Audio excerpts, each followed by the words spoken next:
Ladies and gentlemen, what is up? Mark May here. Wanted to come to you live, let you know that this is the last day of Hellpug and Velocicock's Kickstarter. We have 5 hours left, actually, to the minute, because we are going at 5:05 is when the Kickstarter ends Mountain Time. So come 5:05 Mountain Time, which is 7:05 Eastern Time, 6:05 Central, and 4:05. California time, Western time, guys. Here's the thing. Um, we have been doing this Kickstarter for 15 days. It's been a party the entire 15 days. We started on 420 and we are ending on Cinco de Mayo, which is, it's an amazing thing all in itself. I planned it all like that. One of the things we're going to do today is we're going to talk a lot about the Hellpug Kickstarter. So we're gonna talk a lot about that. We're gonna talk a lot about Stef's work. Stef Wilson will be the guest on today's show. We're doing it kind of early. We usually do it at 7 Mountain Time, but today we're doing it at 12 Mountain Time because the Kickstarter actually ends before our live show would actually pick up. So we figured we'd go ahead and do it right now, guys. If you haven't checked it out yet, please go check out Hellpug and Velocicock. It's really awesome that one of you guys put that in the comment section. You guys are awesome. Mr. Stef Wilson says mic drop. He's going to be here in just a second, and you guys will be talking to him. Let's see. Plushy Pug. Yes, sir. Plushy Pug. Anytime that we have a Kickstarter sale today, you will see.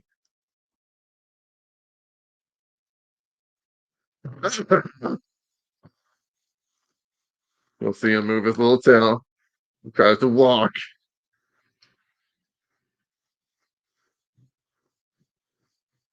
Anyways, if you're all about that pug stuff, there you go. We're gonna do that every time we see a sale today. Right now, guys, on the Kickstarter, we are at, let me bring this up here.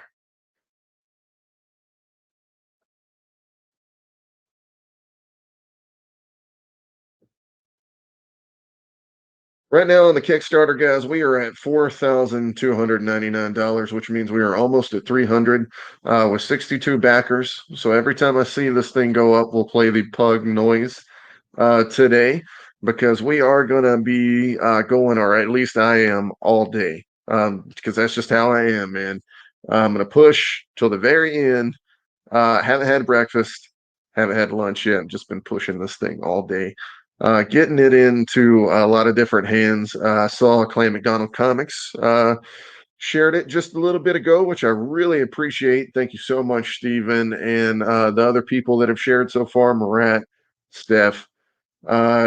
Guys, we, without further ado, are going to we're going to bring on Lewis when he gets in.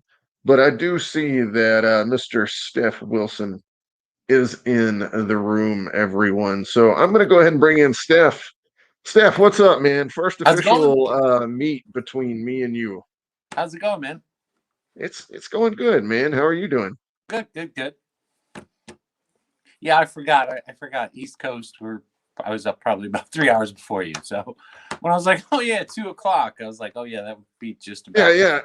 And I was cool with it still, man. Like when you said 2:00, I was like, hey man, 2:00 sounds great. And then I'm like, oh wait, that's 12 my time. I It's need to like get up and get to it. You know what I mean? You're a Dunkin' Donuts guy in the morning. I'm seeing a giant frozen coffee there, or I'm not a coffee person. I don't like hot drinks for some reason. Don't know how that happened. Hot cocoa, coffee, nothing hot. Can't stand it. really? Yeah. What do Soup. you I'm not even a drink big fan for of soup. energy before you do art? Yeah, well, that's Diet Coke. You know. It's Diet Coke. Yeah. I basically just drink that constantly, like all day long. So. Steph, I'm taking a look at your back wall behind you here. That's pretty amazing, man. Is this your wall of covers? That's the wall Wow. of covers, and we're missing about 20 because I ran out of the little top loaders that they go in there with.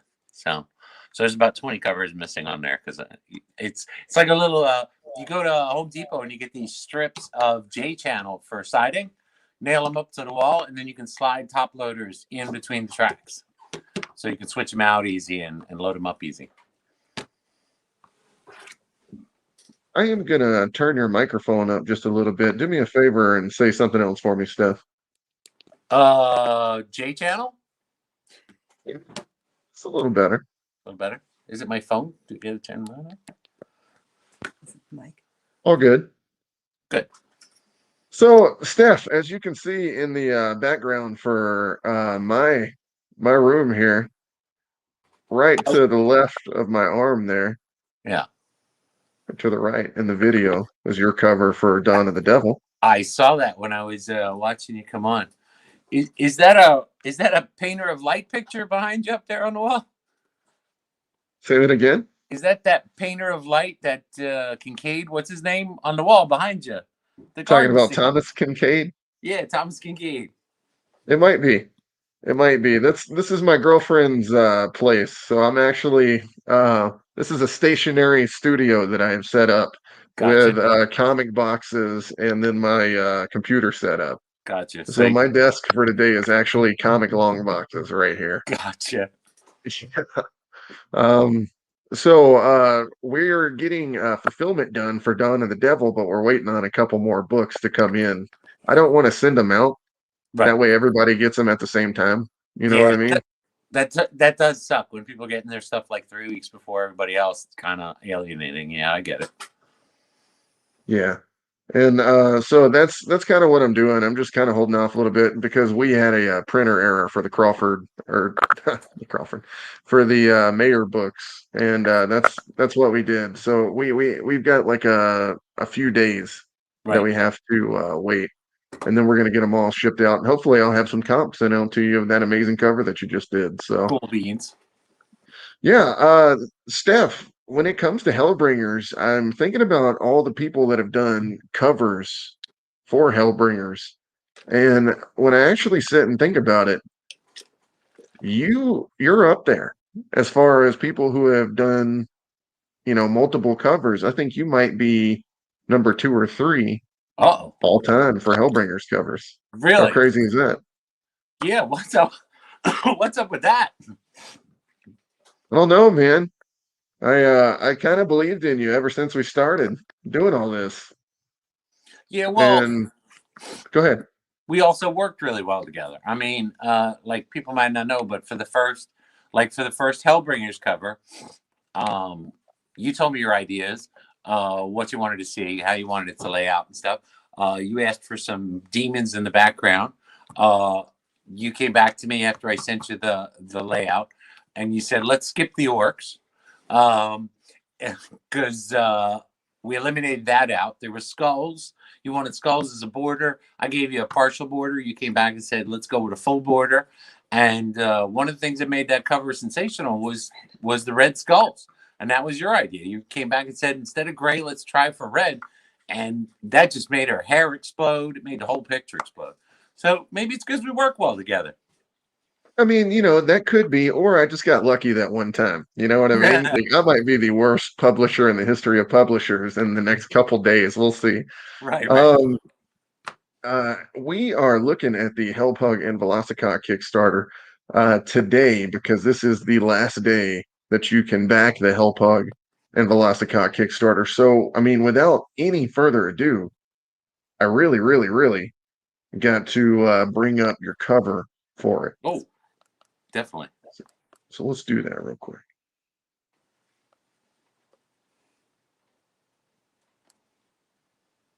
I mean, I love this cover, man. Like,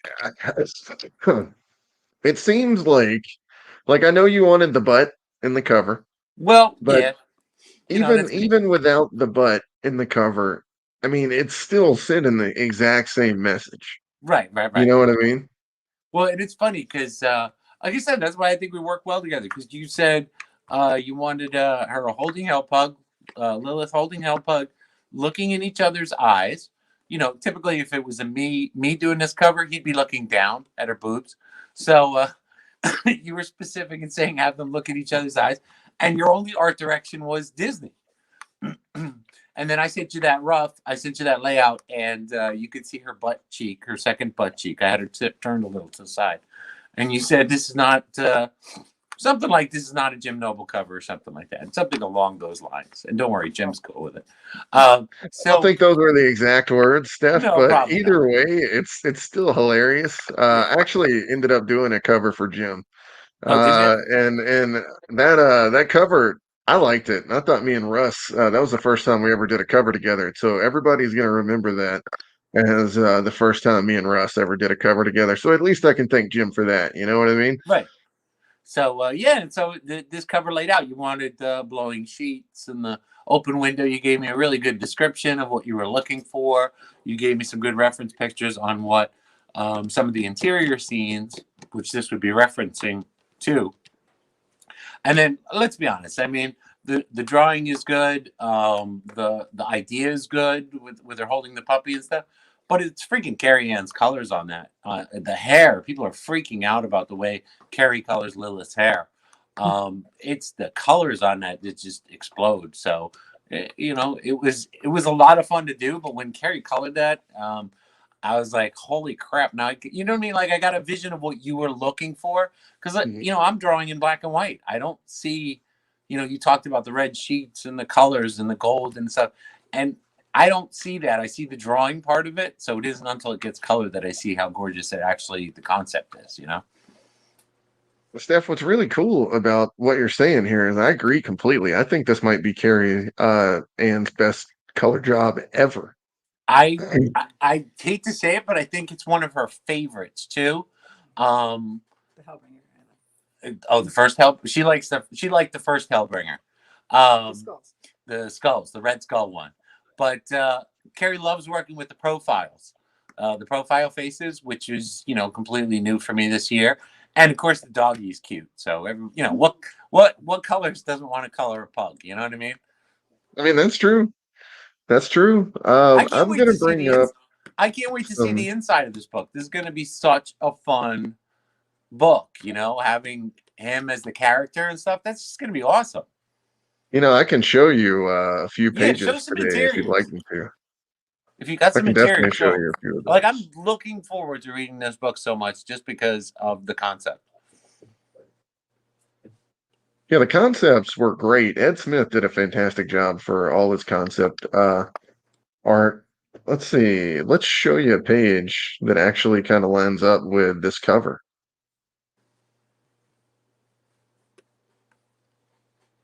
So this is Ed's art.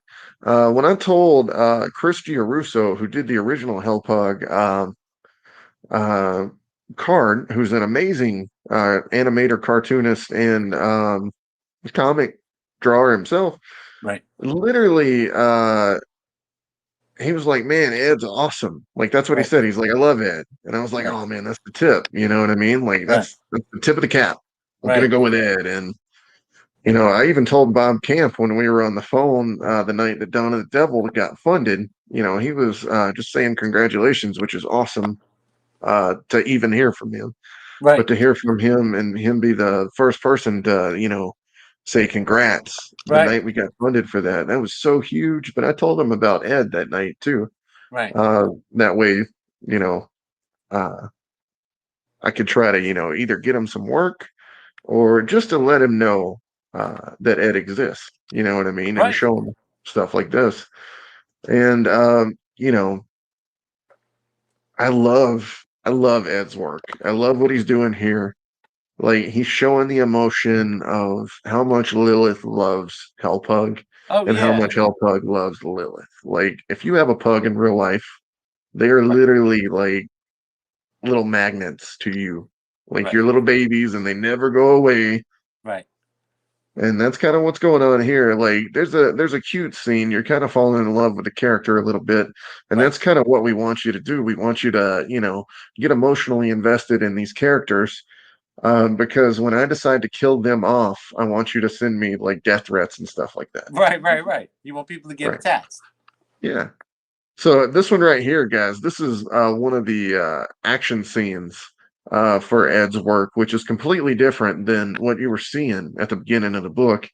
The reason I'm showing you this right here is because um, I want you to see the scenes, like the actual action scenes that we're going to have in the book as well. It's not just all mushy stuff. It turns very quickly into these two. The best way to describe Velocicock, how he talks, is think Rambo or Rocky, but Right. way slower. You know Right. what I mean? Right. Like can't understand shit that he's saying. Like, and Right. then Hellpug is kind of like Danny DeVito. I can So see that. yeah, he's kind of got like a Danny DeVito thing going on. I like the flavor of the video, the rap video. Um, I thought that captured really kind of like the flavor of the comic. Oh yeah, the whole comic. You mean this rap video? Well, who's the big bad boss? I'm the big bad boss. And my name is Hellpug, talk a lot of shit when I walk. I just walk around with a bad mood. My attitude, that's bad too. If the queen said, I'ma bust a move. If you cross her, I'ma bust you too. Lilith said I gotta go away to find a husband and my daddy, yeah. On a special mission, I complete the mission, always ready for a battle, eh? Find Lucifer, then bring him back. Think I gotta jump on where he hiding at. But first I gotta move the queen to a safer place where ain't nobody riot at. That's a 10-4, buddy, roger that. About to hit the city, I'll be right back. Yeah, the city of Los Angeles to a castle town where nobody at. Hold up, what is this that I see? A Velocicock, half raptor, half cop. Run up on them with them things cop. And around in the chamber that bang cop. Oh, now this getting crazy, somebody else done appeared. And it look like it's a rhinoceros rex. Me and Velocicock, we have a threat. And my God, there's another, now we have a mess. And this one's an elephantitis. Me and Velocicock must be united. Kapow, kaplooey, we fighting. We striking them quicker than lightning. It's history, put it in writing. Yeah, I love Thanks that. for that perfect segue there, Steph. Yeah, no, I absolutely love it. I love the lyrics to that, and even better, I love the way you scroll through the different images um, from the covers and stuff like that. It looks fantastic. I mean, it's like almost like a movie promo.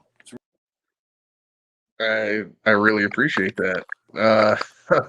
I do my best on these videos when we try to make them to make them kind of look like a movie trailer or something like that. Uh, we want to do everything we can to try to sell books to people because the truth is I don't like really break even. Like even with what I've done so far, I know it sounds crazy, guys, but like I'm not making a fortune off this. You know what I mean? Right, So everything in my power that I can do to advertise it, I do it. And so I even learned how to make videos, which I mean, people ask me all the time, why am I not doing as many sketch covers or commissions as I was doing? It's because I got to learn stuff like this. yeah, I got to learn how to run a business. yeah, I got to learn how to do taxes. Like right. these are all things that I've had to learn in the past year that is not sitting down and drawing all day, which is what I was doing. You know what There's I a mean? there's a lot of behind And the scenes stuff going on. Yep. yeah, I miss it. Yeah. I miss just all art. You know what I Right, mean? right. Being able to sit and draw. No, I get it. You Yeah, know, like it's almost like you do it for fun now. right. Yeah, yeah, I know. It's like, okay, I get to draw something today. Hmm. No, no, like for example, like Instagram. You know, I got onto Instagram actually before I got onto Facebook, and follower growth on Instagram. You know, when I first got on was really slow, and so I spent hours learning about Instagram and its algorithms and how to make it work. You know, and then I grew like crazy on Instagram up until 2021 because they changed the algorithms. So now it's back to the drawing board. Like people don't realize that. Like being able to promote on social media or using social media is, you know, Carrie always makes fun of me. It's like the second job I have to do is understand, not just, you know, it's not just going on and posting and stuff on social media. It's understanding what works on social media as far as the algorithms and everything else like that to work Hmm. them to your advantage. So right now I've got hours of study ahead of me, and that means, you know, Instagram follower videos, videos from influencers and stuff, so that I can learn how to go back to growing Instagram. You know, so people don't realize there's so much to the art job that isn't art actually. So, Steph, let me ask you a question. Have you done any shows yet? What's your favorite show if you have done one? Here's the funny thing: I just started to do. I did one small con in East Hanover, New Jersey. It was a single day event. I did it to get one con out of the way as far as the logistics and everything else like that, because I hadn't done one before, and had a great time. Bill McKay was there. We had a great time. We did really well by shooting a live video right from the show and stuff. But that con was January 25th of 2020. So our next con was scheduled for April in Philadelphia. So I started doing cons just as 2020 came around. So I got one con in and then everything shut down. So it's going to be kind of hard for you then to ask or answer the question of what's your show is? favorite food? Yeah, to eat at a con. My favorite con to go to was Baltimore, and we are slated for Baltimore this fall. So I will be at Baltimore this fall, and it is a phenomenal show from what I've heard. Everything that I saw backed it up. It is an artist show. It is not a it's not an entertainer show where they bring a bunch of people from TV on. It's really an art show, and the artists love doing that show, and you could feel it when you were there. So I'm thinking, even after I've done a bunch of cons, Baltimore will probably always be my favorite, and I'll probably always do Baltimore.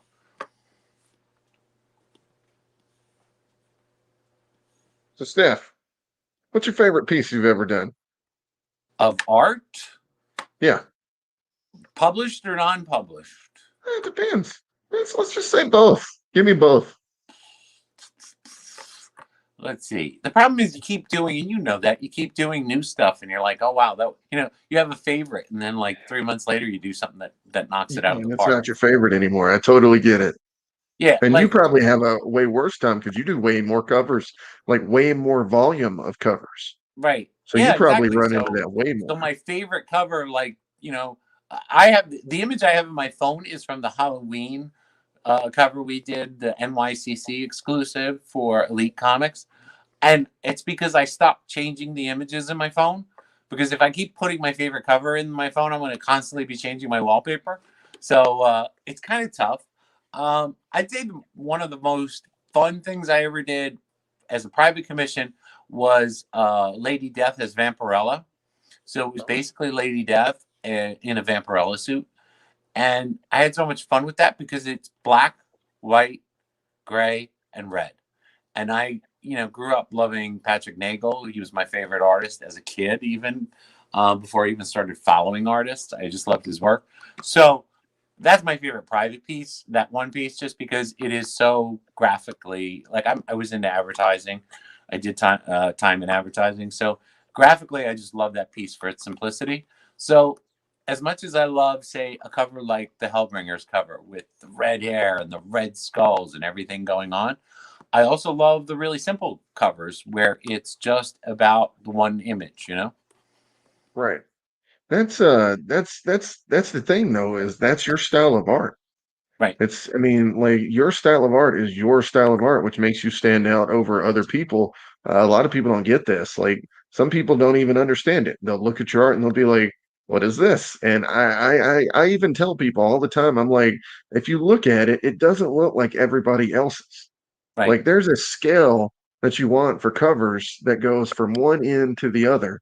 And on your end, it might look completely different than what everybody else does. But guess what? People like it. People want it. You know what I mean? I get that's all that matters. You know what I mean?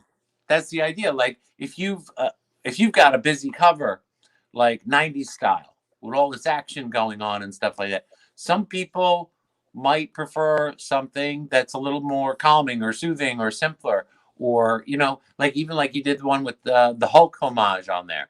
Well, not everybody knows that it's the Hulk homage, but Right. and they might not be interested in it, because they're not familiar with it. But if they're a fan of that genre, well, that's your market for that cover. Like, each cover should have a different market. And let me ask you this: like, when you think about what you're doing right now and where you want to be in your career,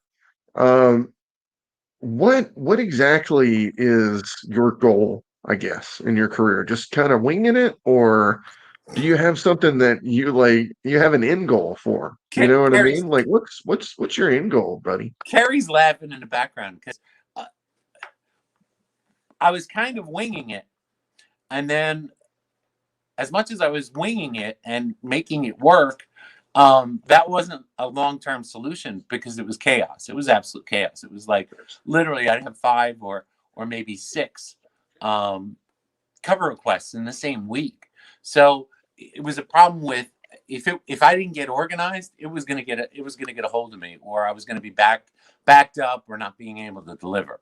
I mean, the one thing I've always had to my advantage is that my style is based on speed.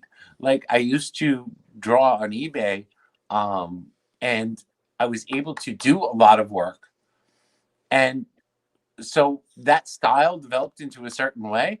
But if I'm not organized, it doesn't help at all. So the one thing that we moved here to Cape Cod this year was to turn this into a business. So long term, my career goal is to make this a business. We're making it a business right now, but now part of my time is spent figuring out the processes and the operational stuff to make it, work and succeed. Absolutely. So, One of the things that you're talking about, like that, I gotta ask, does Carrie Ann play a big part in keeping you organized as an artist? I mean, because I know the answer of what it is for me with Adina, which is my fiance. I want to know what it is for you. well, and here's the interesting thing. Carrie was working in healthcare at the time that I started doing comics and doing covers. And then she jumped in to do my coloring, and taught herself how to color. And so she jumped in on that part of it. But meanwhile, everything else was disorganized. So now that she's full time in this business with me, she's got a business office. It's across the hall. She's got whiteboards in there. She has. Yes, I keep you. She keeps me organized. She brought whiteboards into the studio here with me to keep me organized. She's constantly looking to refine how we do things. And the other part of it is, and you know this, we're projecting out for the rest of the year what we're doing. We're pushing things even into next year. We're trying to scale what we're going to deliver on as far as personal projects and stuff like that. And then she's tracking all the numbers like you would not believe. And I mean, she's always had that background and that skill. So, but she's got all these numbers on her computer. In 2 seconds, she can tell me where we are year to date, where we are, where we need to be, and what we're projecting to do. So her being the business half of it, as well as the coloring half of it, I think she actually has more work to do than I do. Well, the taxes alone. Well, that's one of the biggest things for me is like Adina, she comes in and she helps me with finances and stuff like that. Keep track with what we've sold, stuff like that. Remind me to do that because here's the thing, guys, is I'm scatterbrained. Like Yeah. Steph knows this more than anybody in the world, man. Like there's times where I'm working with 4 or 5 different artists in a day, and then I'm also like trying to draw at the same time. And you're trying to do this like you have a pencil in your right hand, you have your phone in your left hand, and you are just hoping for the best. You know Yep. what I mean? Yeah. And I mean, those days seem like they're more prevalent like this month than they were 3, 4 months ago. This is all kind of blowing up. This is all kind of new. You know what I mean? And I am not used to this stuff, man. I got to tell you, like, if it was not for Adina and the help that I get from her, the same way it sounds like you get from her, Yeah. from Carrie, it seems like, I mean, I'd be lost, dude. There's no way I could do this job. And there are days where my like head just goes to just go be a barista somewhere. You know what I mean? Right. Like just take it easy. Let your brain off the hook. You know Right. what I mean? Yeah, I Because mean, it feels like I can't even imagine it with the Kickstarters and Kickstarter planning and the Kickstarter work that you got to do. I mean, her and I do that with our personal project, but I don't even want to think about what you need to do for a Kickstarter as far as organizing it, setting it up, building it, and everything else like that. Not to mention fulfilling it. We fulfilled 100 art books, and I was just like, oh, like I can't imagine when you have like hundreds of backers, all with different orders. Like at least 100 art books was 100 of the same thing. Maybe they added some stuff on from the website. But like when you get into the logistics and the fulfillment and the organization and the setting up of Kickstarter creators, you got to give them credit. I mean, it is a workload on top of, like you said, you're trying to do art at the same time. You're trying to do another job. So it's like having multiple jobs. Yeah. So let's change the subject for a second. Luis Torres wants to know, if you were a popsicle, what flavor would you be? Diet Coke. You would be a Diet Coke popsicle. And I'm not just saying that kiddingly. There was a short, brief moment in time when 7-Eleven had Diet Coke in the slushie machine, probably about 12 years ago. I was so happy for 3 months because if there's nothing, I love nothing more than ice and Diet Coke together. Only because Diet Coke isn't sweet like Coke is. So, yeah, if I could be a popsicle flavor, I would probably pour Diet Coke into something and then put it in the freezer and have it as a popsicle. See, the path of an artist is a tough one. Crispy, yes. Fruity Tooty. The funny thing is, being an artist is tough. You know, it's not all fun and games because, like you said, a lot of times you can't draw. There are times you want to get work done and you can't get work done because there's everything else that goes with being an artist, you know. But and there's the pressure of the fact that it's not a regular paycheck. You're not getting a paycheck for working 40 hours a week and then just coming home. And don't get me wrong, every job has its ups and downs, and a lot of what people do for a living sucks, unfortunately. So there's a lot of pressures to being an artist. But, I mean, it is fun to do the art. But what I found through Facebook, particularly, not so much on Instagram because it's not as much of a communicative medium, is all my friends are online. They're all art fans who, you know, decided to message me about something. And now I know what's going on in their lives and I communicate with them about what's going on with them. That's the fun part, you know. Like, I want to know what's going on with Luis. Even if he is a creator and even if he does covers with me, I still want to know what's going on in his life. Or like Trish or Mike, interacting with them in the chat and then being able to message them and talk to them and know what's going on with them. That's the part that you can't get maybe in another job. So it makes it completely worthwhile. Let me ask you this. What's your favorite movie of all time, Steph? What inspired you as a kid as well to get into art? I mean, my favorite movie of all time would be anything related to the Lord of the Rings or the Hobbit movies, just because I love the scenery and the visuals. I could watch them 100 times over. My favorite movie, actually, composition-wise of all time, way before there were Lord of the Rings movies, was The Usual Suspects. I absolutely love The Usual Suspects. I love the way it played out and the way it was set up. And I'll probably watch it 1,000,000 times. What got me in art was my mom was really, she was German. She wasn't into being bored. Boredom was being selfish. So you could either do chores or you could draw her a nice picture. You know, if it was raining outside, she kicked us outside and sent us out into the fresh air. She didn't care what we were doing, just go outside and play. So I drew a lot of pictures as a kid. I went on to a career, ended up in HR, ended up in management, and I was just drawing. I was selling stuff on the side on eBay.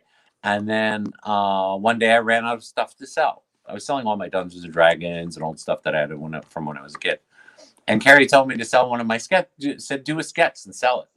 And that started me getting into art. I learned how to draw all over again because that first sketch I sold, it wasn't actually that bad, but I didn't have a style yet or anything like that. So I didn't really get into art until much later in my life. Kay Alperman says now you're the manager of boobs, which I mean, I thought that was pretty funny. That had to make the show. I get so much credit, and they all make fun of me because I draw big boobs. The funny thing is, I think I draw. Love you. They love you, though. I know. Oh no, I don't take it wrong. Yeah, you know they make fun of you because they love you. Oh, exactly. Like I'm not upset by that at all because I happen to know I draw really good bubble butts. So Mhm. I'm not worried that I'm getting the reputation for boobs because I know it's the booty that's bringing them in. So, on that note, what is the dirtiest cover that you have ever drawn, Steph? Jim Noble, probably. Any of a dozen. No. Um, Green pie. it's probably cream pie, and only because of the references. So it's a full-on nude. She's bent over, but it's supposed to be where she's on stage, and you're supposed to be throwing cream pies at her. But it's kind of a little bit more suggestive as far as the joke. So, but that's as dirty as it was. There's nothing bad going on with it. Oh my God, it's so funny. I don't do nudity yet, but Right. I love jokes, and especially on covers that tell a story.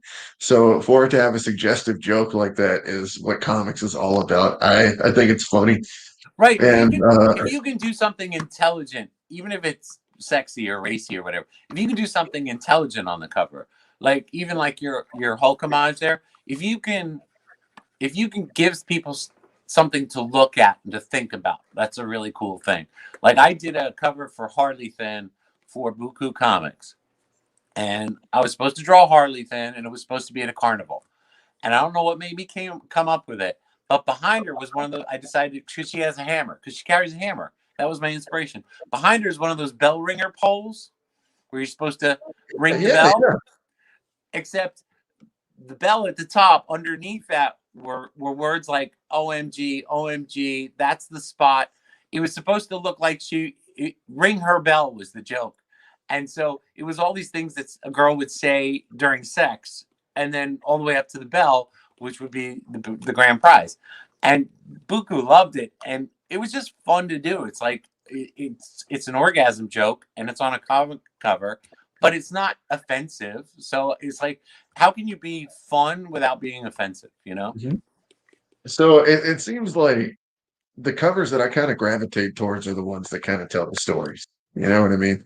Like the reason I like your cover so much, and I'm going to show it again for Hellpug and Velocicock, is because it's telling a story. I mean, in itself, like out of all the images that I have seen so far, and guys, I have a cover too. I Yeah. have a cover where it's kind of doing the same thing. Out of all the images that I have seen so far, this one is my favorite for You know, portraying Lilith and Hellpug and their love for each other. Like you, it just straight up gets it, dude. you Like gifted me, it's you gifted me story. a great idea. You gave me a gift with that great idea. Like you said what you wanted, and I immediately knew, this is going to be something that's going to be fun. It's going to tell a story, and it's going to look beautiful. It's definitely a cover I'm gonna remember for a long time, and it's going to be stuck in my head for a long time. Guys, you can back and get this one right now at the Hellpug and Velocicock Kickstarter. That goes till 5:05 today. It is 5:05 2021, guys. The same way we launched on 4/20 2021, we are ending on Cinco de Mayo, Cinco de Mayo, Cinco de Marco. You know what I'm saying? It's just Marco Mayo ask you to back the Kickstarter. Go check it out right there at the link. Back it. Let us know you backed it. I just saw somebody else backed it, so you know what that means. That's our first self hug walk of the day, ladies and gentlemen. Is that one of them battery ones? Yeah, man. I got The this for spook- the kid for her 7th birthday last week, Right. and I'm stolen it from her so I can use it for the Kickstarter. You know how old I am. I remember walking to the mall, and there would be a table outside of KB Hobbies, and it was a table with a rim around it, and all these little battery toys would be yapping and walking around and moving around on the table. Is KB Hobbies even around anymore? No. See how old I am? Crap. They had a KB Toys when I was growing up in Alabama. They had a KB Toys back then. Yeah, I don't think they're around anymore. No? Which is weird. Okay, so if KB Hobbies isn't around anymore and Toys R Us isn't around anymore, there's no Mhm. toy store around anymore? Yeah, I guess you just buy it from eBay, right? Like, and all the poachers, man, they go in, and here's the thing: is they'll go in and buy them all from Right, like Target and Walmart and like Toys R Us back in the day, and then they just sell them on eBay. right, And I mean, you got to make your living somehow. But just remember, all of the little kids of the world right now, like us back in the right, day, who got Ninja Turtles, they can't get them, dude. You know what I right. mean? Because you're buying them and selling them to all the adults.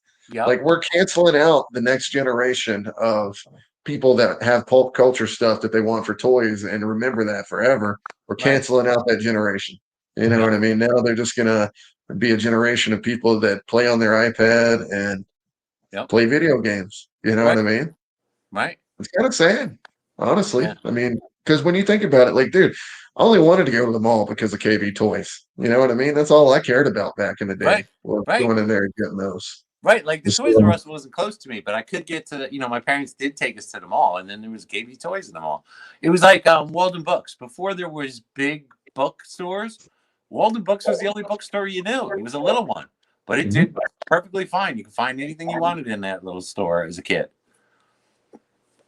And the bookstores are starting to go out too, even around here in Boulder. The biggest bookstore that's been up here for the past 40 years is shutting down, which is a travesty, man, especially for all these college kids that live up here next Right. to us. You know what I mean? Because Right.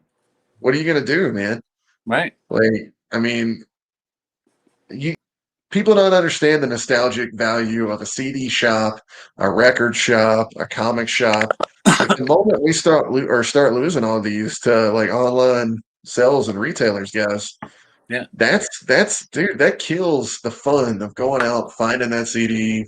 You're like, Right. oh, I got it. It's the last one left. You know what I mean? Or like, Right. that's the last comic left, and no one Or guy's got 90 of them down the you got street. something Now cool, you and don't have then anything. you got something cool, and it was from Spencer's. Like I know Spencer's still exists, and I know malls still exist, but I don't think they hold the place that they held for us. You know what I mean? Because everything was so much. I guess there was less available to us, and less things were a bit more limited. Because if you think about it, like Chess King is a clothing store. That concept in the 80s, like or Spencer's Gifts, in those kind of things just don't exist anymore because you can just Amazon it or whatever. Mhm. Yeah, and it's kind of sad because I mean Amazon, yeah, it's easy. I mean, it shows up to your door. It eliminates having to go out in public and dealing with, crowds that seem rather aggressive nowadays, a And, little and bit I'm more on than Prime. maybe Don't they get me used wrong, I to. love it. I love Amazon, but it does take away some of that. Well, geez, we had to hunt for things. We had to find things as kids. You know Yeah, what I mean? exactly. And So then your I'll give best you an friend would get example. it, and you wouldn't get it. So now you had to learn how to share things, or Yeah, yeah. trading, Oh, sharing was a big sharing, and thing. trading. That dude, trading was another thing. We used to trade those 90s Marvel cards back in the day, and that's how we all got into comics. And Yeah. also, I was about 6 years old in 1991, guys. So what actually I would go into KB Toys for is they would have different variants for the old X-Men figures. And Right. you can only get them at KB Toys. So it's crazy to hear you guys talk about that. But that was my jam back in the day, and the only ones you could get were the ones you could find. There was no eBay, Right. so there was like 19. There was always like 19 Right. Cyclopses or something like that. Nobody wanted Cyclops, and I could never find Right. a Wolverine. Right. And, You know what I mean? yeah, it's the same thing. Like I remember even when Magic the Gathering first came out, you couldn't get it at Target. You had to get it at a little comic book shop. And then you get home with that little 15 pack of cards, and it would be three of the same thing, like a stupid land that everybody had. And you were always trying to get like the next little pack. You were trying to find where if you saw it in like a little shop or something, you grabbed them. I can see Mhm. from the comments everybody else is talking about pretty much the same thing. Like I know Lewis collected Garbage Pail Kids cards as a kid, and the stickers. Oh, you remember Garbage Pail Kids came as stickers? You could slap them on bike helmets and things. Well, we didn't have Absolutely, bike helmets. You put them on your bike. absolutely. And here's the other thing about those is like if you have the entire card and sticker collection, I think they're worth like $800 or something like that. Crazy now. So. Right. And I've seen the Marvel cards go up too, and I'm just sitting here thinking to myself, like, Like I could have had all those But like you didn't 6 save that years stuff. ago for like That's the thing. 50 If you got a bucks, and Garbage like Pail Kid sticker, you stuck it on something. you People did, put stickers did. on That's why things. they're so rare. I know nobody uses stickers anymore like the way they're supposed to. You're supposed to slap it on a book that's going to get thrown out at the end of the school year. Like it's just what you do with them. They're fun. They're temporary. This is fantastic. Joshua Main says in Magneto with his magnetic hands that didn't work. It is hilarious because they did not work. Like he Really? had some stupid thing that he was supposed to put. It didn't even look like a weapon. I didn't even know what it was, like a stick. Right. Like it didn't make any sense, but it never stuck. And then so their So they solution put to this, magnets guys, in the wait. They put magnets in the action figure, but they didn't work. exactly their solution to this is Uh, they made a second Magneto figure that right. sparked and set your house on fire. Oh, nice. Way to go. Wait. Toy Biz. Way to go, Toy Biz. Toy Biz. That's right. Yes. Mike James Winston. Trish loves Garbage Pail Kids. Who doesn't love Garbage Pail Kids? See, and that's the thing. What I don't. This is the one thing I don't know, Mark. And this is one thing that people don't. I joke about it, but they don't understand how completely oblivious to comics I can be. Is because I didn't know about comics when I was a kid. Like what I've learned about comics, I've learned about since. Sure. Because I was into Dungeons and Dragons and things like that. So a lot of times when people ask for a commission, I'm like, I have no idea. And I have to look all this stuff up. And then I kind of get into what is this, like I know Magneto from the movies. I don't know him from the books. I don't know his story. I don't know all. Hey, look, there's no age maximum, you know what I mean, for you to be able to get into comics. You know what I mean? Like you can start at age 2, you can start at age 5, you can start at age 55. Who gives a shit? You know what I mean? Like all these people who's like, oh, I've been doing this for 40 years. Well, I mean, good for you, man. We might have not have seen it until now. You know what I mean? Like, don't judge us for that. Like, help us, teach us. You know what I mean? Bring new people in. Mm-hmm. Absolutely. Well, that being said, what's your favorite comic book since you got into comics? That was the thing when I first started selling my stuff and drawing. There was a local comic book shop near me in Jersey, and they had a wall in there that was art books. All your big artists, Lorenzo, Sperlonga, Ricky Carolero, people like that, and Keith Garvey. Their art books were along that wall, and I was fascinated with the art. I love the art. And so when I looked at the comics on the comic wall, I was looking for art. Like the first book I ever picked up was a Fathom collected edition because it was Michael Turner on the cover. His art was fantastic. But there are 2 comics that I actually bought every issue when it came out, or went back to the comic book shop the week later and picked it up. And that was, they were small series, they were limited series. That was Red Star and Lone Wolf 2100, which was by Mike Kennedy and Jose Velasco, I think. Lone Wolf 2100 was a modern retelling of Lone Wolf and Cub. And of course, the Red Star, everybody kind of knows that one because that one was a little bit bigger. But those are the 2 comics that I read from start to finish of their series and enjoyed them. Which kind of tells you the kind of themes I'm into. I'm not big on superhero themes. I love redemption stories. I love supernatural, probably post-apocalyptic kind of tales. I think you'll love Hellbringers then, Steph. Oh, I'm thinking I'm gonna love it. I love Chuck's Belial, and I love stories like that. So I was like, yours might be a little more edgier. His is a little bit probably more comedic, but I'm thinking I'm going to love the story. It's funny. I had actually talked to Chuck. I had a character named Belial in the Hellbringer series, and we had talked about it. No way. Yeah. The card came out about 5 years ago, so it's not like I'm copying him or anything. But I told him, I was like, it's completely different. I was like, your character and my character, they're completely different. They share the same name, but they are completely different. So I was like, I think it's so cool that you're doing it. You know what I mean? So is yours as drunk as Chuck's Belial is? No. In mine, it's actually the clone. well, I don't want to give it away too No, much don't because if give you away haven't too read the much. comic yet, you know what I Right. mean. It's going to be a little bit, but it's if you have actually picked up the set one Hellbringers cards that came Right. out back in 2018, Right. you'll be able to see who Belial is in that Okay. set. So it's cool. You know what I mean? I've seen other characters that share the same names and stuff like that too, and it's no biggie at all. You Yeah, know but what I mean? I almost see the potential for crossover.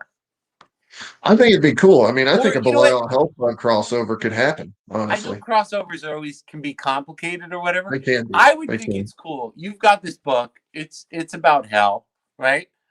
To put even as a side character in the background, to put his Belial, or the same thing. If like Chuck was doing something, like in the background of one of the scenes, just to give a nod to you, he could put a Lilith at the bar with a pug. You know what I mean? It would just be kind of cool, and it's not an official crossover. I might need to talk to him about that. I'm not gonna lie to you, man. You That know, actually sounds pretty damn cool.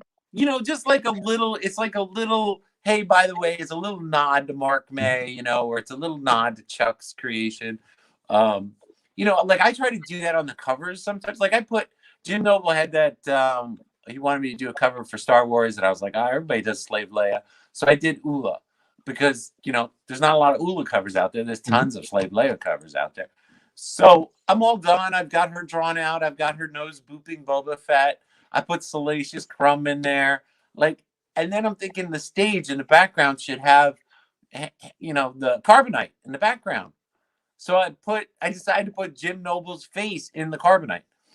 It's just a fun little reference. It isn't going to sell Yeah. any Hey, more dude, covers. the creators love that shit. They I, love it. I Like think I'm if you telling you right now, can, if anybody did a Hellbringers cover and they put my face in the damn cover, it'd be like, that one, that that one, one. right? I think it's just fun. It's like it's his comic. Here's his face on the cover in carbonite. There's a lot of people who want to freeze Jim in carbonite. You know what I'm saying? Like this is perfect. So same thing. Like if you're always gonna do, like you've given me specific covers, but if you gave me a cover and I could squeeze you in somewhere, even without you knowing, try to Easter egg it in, I totally would do that. And it's the same thing. Like I think inside the books, you guys could reference each other's work. Like Luis Torres does Lily the Demoness. There's no reason that a little cameo of Lewis or Lily or Grace, his other character, couldn't appear in your book or vice versa. Like there could be a scene that has nothing to do with a pug, and there's a pug in the corner. Like the scene is about something else, but there's a pug in Well, the corner, and that's a let, reference to let's Hellpug. let's take it a step further. Maybe Lilith can be in a Vampirella book someday as well. See You know that? what I mean? I Yeah. mean, that would be amazing. I know my good buddy Marat Michaels. He has Pray for the Sinner in a Vampirella book coming up. That's his next big project, which I think is absolutely amazing, guys. Right. If you don't know, I made my published debut with Counterpoint Comics and Marat Michaels. So forever loyal and forever a friend and a fan. Oh, Murat's amazing. Congrats, my friend. Murat is just amazing. Like he's one of them superstars that doesn't act like a superstar at all. Like, I mean, he's given me a lot of pointers, a lot of tips, a lot of help and support along the way. He's just so friendly. He gets back to you right away. He's just an amazing guy, and it's like, holy crap, it's Murat Michaels, and he's like so friendly. Like That you dude just does not get back to you right away. He might Mhm. get back to you right away. Doesn't get back to me right away. What the hell, Marat? Just kidding. So he's going to be on the show sometime, hopefully within the next couple of months as well. We're going to try to promote Okay. that. That Yeah, he's got a lot going on. yeah, he's got so much, dude. He's a great friend. He helps me all the time with Kickstarter stuff. Sometimes we talk on the phone about stuff. He's one of those good people to have in your corner. You know what I Yeah, mean?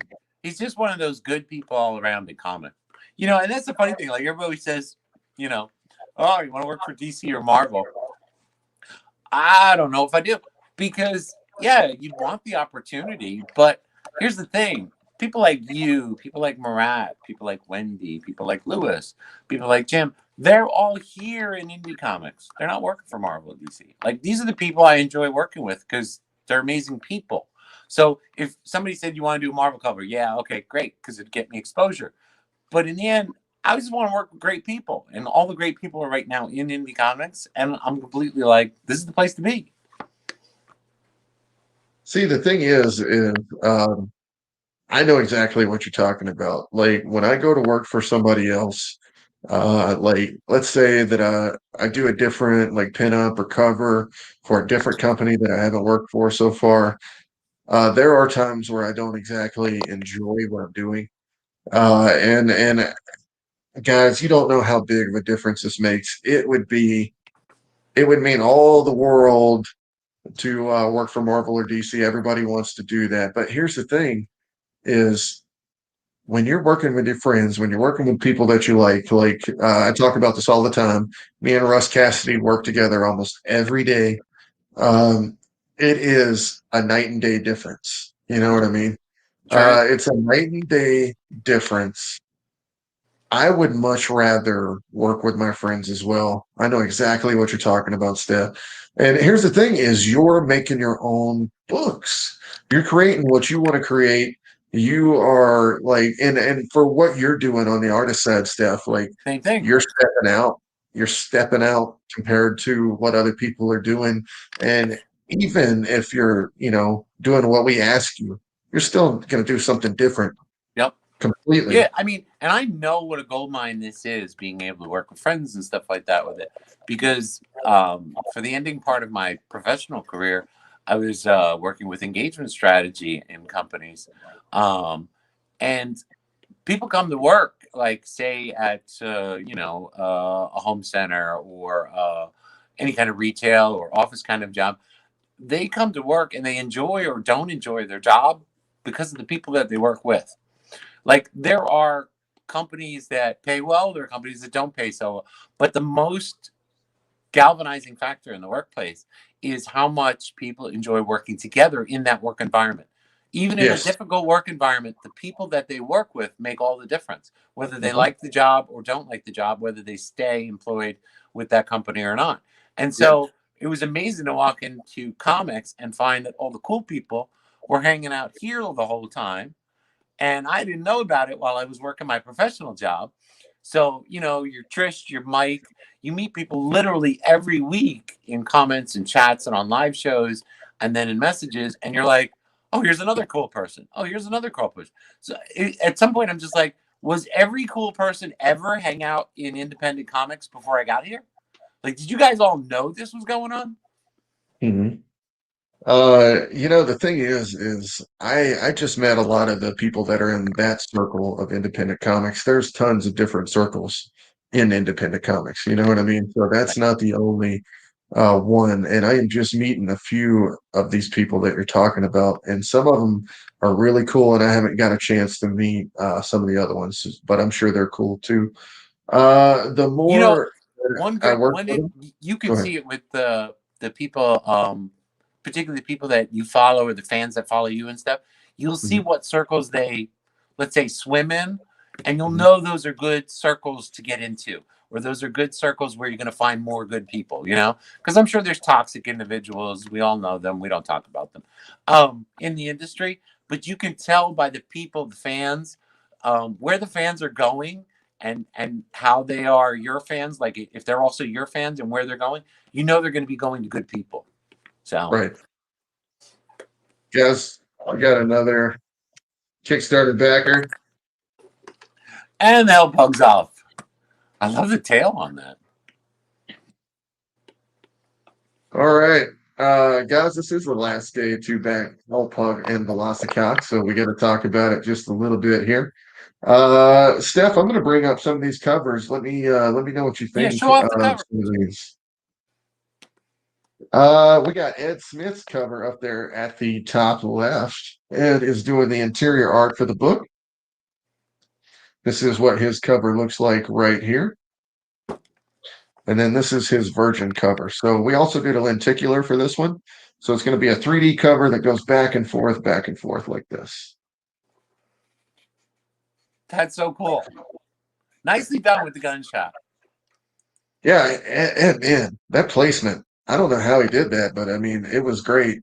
And like with a lot of lenticular covers, obviously they're usually chick covers, and it's like top on, top off, top on, top off. Mhm. What's cool about that is that actually has dramatic action going on, like really cool action. Yeah, I'm a big fan of that one. This one right here that was next to it is going to be Brett Akamura's cover. He's making his cover debut, I believe, and it's on Hellbringers. You were talking to Brett last night on the show. Yeah, doing you some should just comedy. call him Brett and make it safer for yourself, buddy. Yeah, no kidding. Just call I him mean, Brett. Just call him I'm Brett. trying my best. I'm trying my best here. One And day when I'm he gonna says, call him "Oh, on you the didn't say phone my and just last be like, name," just say the fucking name so I can like get it right, man. Just Tell- say it. You know what I mean? just use his first name, and if he complains, say, "Well, you're a big celebrity. I don't need to use your last name. Yeah. Everybody knows." I mean, geez, man, you think he'd like me enough for getting his first cover opportunity? Just saying, Brett. All right, so let's see. This is Hellpug and Velocicock on the front of this cover, doing a Hulk 181 homage to Mr. Herb Trippy. And that's also Elefante Titus, ladies and gentlemen, which is a very large elephant in the hell. One of the other things we need to talk about real quick before we get to the next cover is going to be the crossover promotion for Mr. Stef Wilson here for Hellpug and Velocicock and Naughty Fairies Stripper Assassins. Steph, let's talk about this for just a second. Wait, before I forget, just because I saw Lewis in the comments, he's asking where you get your lenticular covers from. Maybe you could message him because he's getting a really high price quote for his. Yeah, tell Lewis to message me. Okay, we'll do. So, yeah, I love the poker chip because it's got Lilith and Maven on the one side, and those two are just perfectly paired next to each other as far as the colors, the golds and the reds and stuff like that. They just work so fantastic together. And then Ed's art with the Naughty Fairies logo on the backside is just fantastic. Like all three are just perfectly paired together. It's almost like they're at a bar or something, sitting at a bar together. The more we talk about bars, the more that I would like to find myself at a bar right now. Yeah, right? You know what I mean? The funny Just thing is, an actual bar with actual people around and have a drink. If they make it. I stopped, because of work, I just never, and I'm not a kid anymore. I stopped kind of going to bars like frequently kind of thing. And so it's not the kind of thing that I always look. As soon as you can't go, though, and it's been this long, you kind of miss it. You do. You know, like I know Chuck was saying he was down in Florida for that con, and it's just you miss. It doesn't even have to be the greatest con anymore. You just miss talking to people at a con and hearing voices. That con noise of thousands of voices talking at the same time. Like I kind of, in a big domed room in a huge high ceilinged room, there's a sound that you miss. That's it, dude. You just captured it perfect. That's insane. Because I didn't think about the ambiance in the background like that. And that is like, it's almost like an ambient noise. Like I could fall asleep to it. It's like, different than any other noise. Huh? Yeah, it's different than any other noise. It's not a stadium noise. It's not a mall noise. It is a noise of a convention, but it's not a business convention noise. It's energy is what it is. You can feel an energy. Like a war drum is what it feels like. And I think the difference is if you had a big convention, like a huge convention hall like that for orthopedists or whatever, that's a work thing. But when you have a huge convention hall filled with fans of a very specific thing, which is comics, I think there is an ambient dynamic and energy in the room just from their conversation and their enthusiasm and their, So, yeah, if you could, somebody needs to take that sound and bottle it. Or record it. Like there's an NFT, guys. There's an NFT for you, millions right there. Just get that to yourself. Just post it and play it so people can hear what a con sounds like again. There's no way to replicate it. I'm telling you, there's no way. You have to have a recording from a con. One of the things that I miss most about conventions is like you were talking about is talking to people because a lot of people don't realize this, but some of the only human interactions an artist will have is with people at conventions. Right. Like, you guys, first off, fans are the only ones who think like we do, as far as things we like and stuff like that. I can't go out and have a normal conversation about Toy Biz X-Men figures from the 90s with just anybody. You Right. understand what I'm saying? Yeah. And you know, a lot of people judge you for even talking about it to begin with. And you know, if you've ever met me in real life, a lot of people know I am a very friendly person. I'm kind of scary in stature, but I am a very friendly person. You know what I mean? Right. Until I'm not. You know Right. what I mean? And that's only when I'm super drunk at a show and you Right. have pissed me off, though, which isn't very often. Right. But I tend to have people like walk by me sometimes and not want to interact with me because they think I'm just, you know, kind of scary. You know Right. what I mean? And Right. it kind of sucks because I mean a lot of people who know me and actually come up to the table know that I'm kidding most of the time. Like I'm just Right. joking and trying to have fun. And I think it scares some people, like with how my attitude can be sometimes.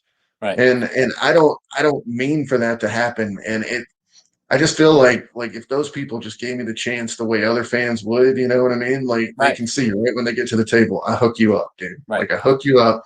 Not only do I hook you up, but I mean we can have fun conversations. Like I miss talking to these guys. You know, You know what I part mean? part of it is like with a con. The thing with a con is you always get the jerk who's trying to chisel you for money or something like that. There's even been thefts at conventions and stuff like that. So there's always a couple bad apples or whatever. But generally, 90% of the people coming into that building are going to be like-minded.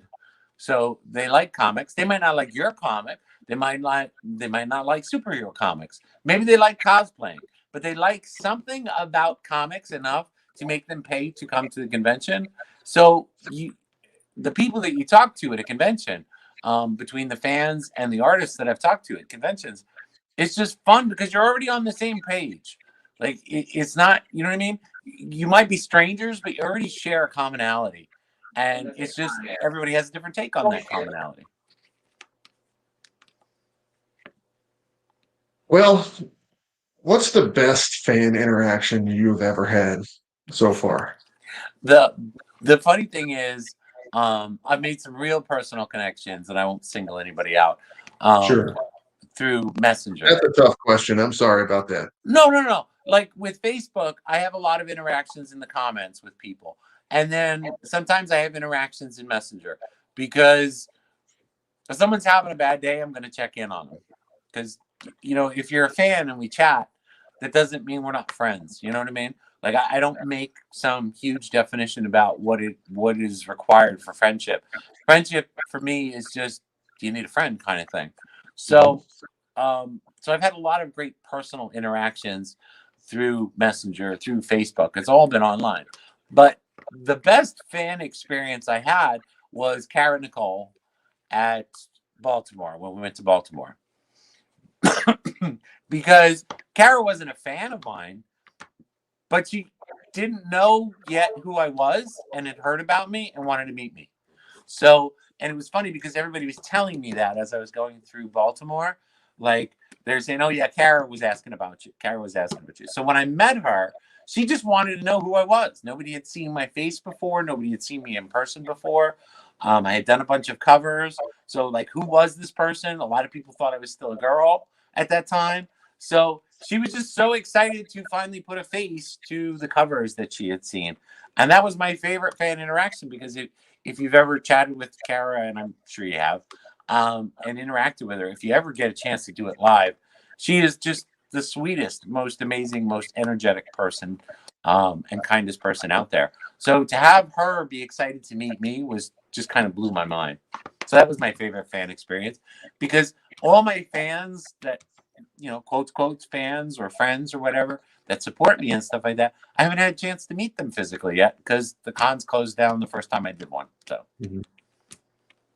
speaking of Carl, we have known each other since I would say 5-6 years ago. So I've actually known her maybe longer than almost anybody I've known in the entire comics industry. She's pretty cool. isn't she amazing? Let's see. Luis Torres She is says, "Wait, absolutely what? amazing. Steph isn't a girl." Josh May says, "Everybody thought Steph was a female." Oh yeah, half of my Instagram followers still think I'm a girl. You know, and hey, I that get you're dick probably pics better all the off. time. You're probably better off thinking you're a girl because you might be able to get a little bit more Instagram views. You know, my thing is, I just don't bother correcting anybody. Like, if somebody sends me a dick pic, I block them no matter whether I'm a girl or not. That should be just a golden rule. Do they So- do it? Huh? Do people do that? All the time on Instagram. Wait, but here's the hysterical thing. My photo on Instagram, my profile photo, is a picture of one of the covers I did. So these guys must think I look like a cartoon version of Vampirella. And then they start hitting on me on Instagram. Like, why do you think that's my face? Why do you think automatically that that's a girl? But that's because guys are pigs. That's some of the funniest shit I've ever heard right there, I think, Oh, in my entire dude, life. you haven't lived until you've gotten dick pics in your inbox. All the time. And the worst part is, I know what it's like because a lot of people, because of the stuff and because of the artwork I do, I guess a lot of people make that assumption. I know exactly what every girl is going through. I don't get it in the quantity they do because a lot of the people who know me already know I'm a guy. But like, I know what Carrie goes through. I know what Cara goes through. I know what all these wonderful, amazing women that we have I hate accepting on Facebook and stuff. I know what they're going through. Like Carrie always says, she hates accepting friend requests because she'll accept a friend request and 10% of the time she'll get a dick pic out of it. Like it's just, I feel so bad for them. I gotta tell you, I know I'm gonna flip this around just for a second. I know you guys are gonna think this is insane, but I have had a couple girls after shows like just straight up send me pictures of their boobs. No way. Like, yeah, like in the reverse I don't of need this, boob pics. like an unwanted like boob pic. There's no such thing as an unwanted boob pic. I'm gonna have to like disagree in this Okay. one instance. Pancakes are good in the morning, guys. Not so much at night. Do you understand what I'm saying? You know, no, I can see that. An unwanted boob pic could be Chuck. I know Chuck went topless on one of his shows. So I probably don't want unsolicited boob pics either.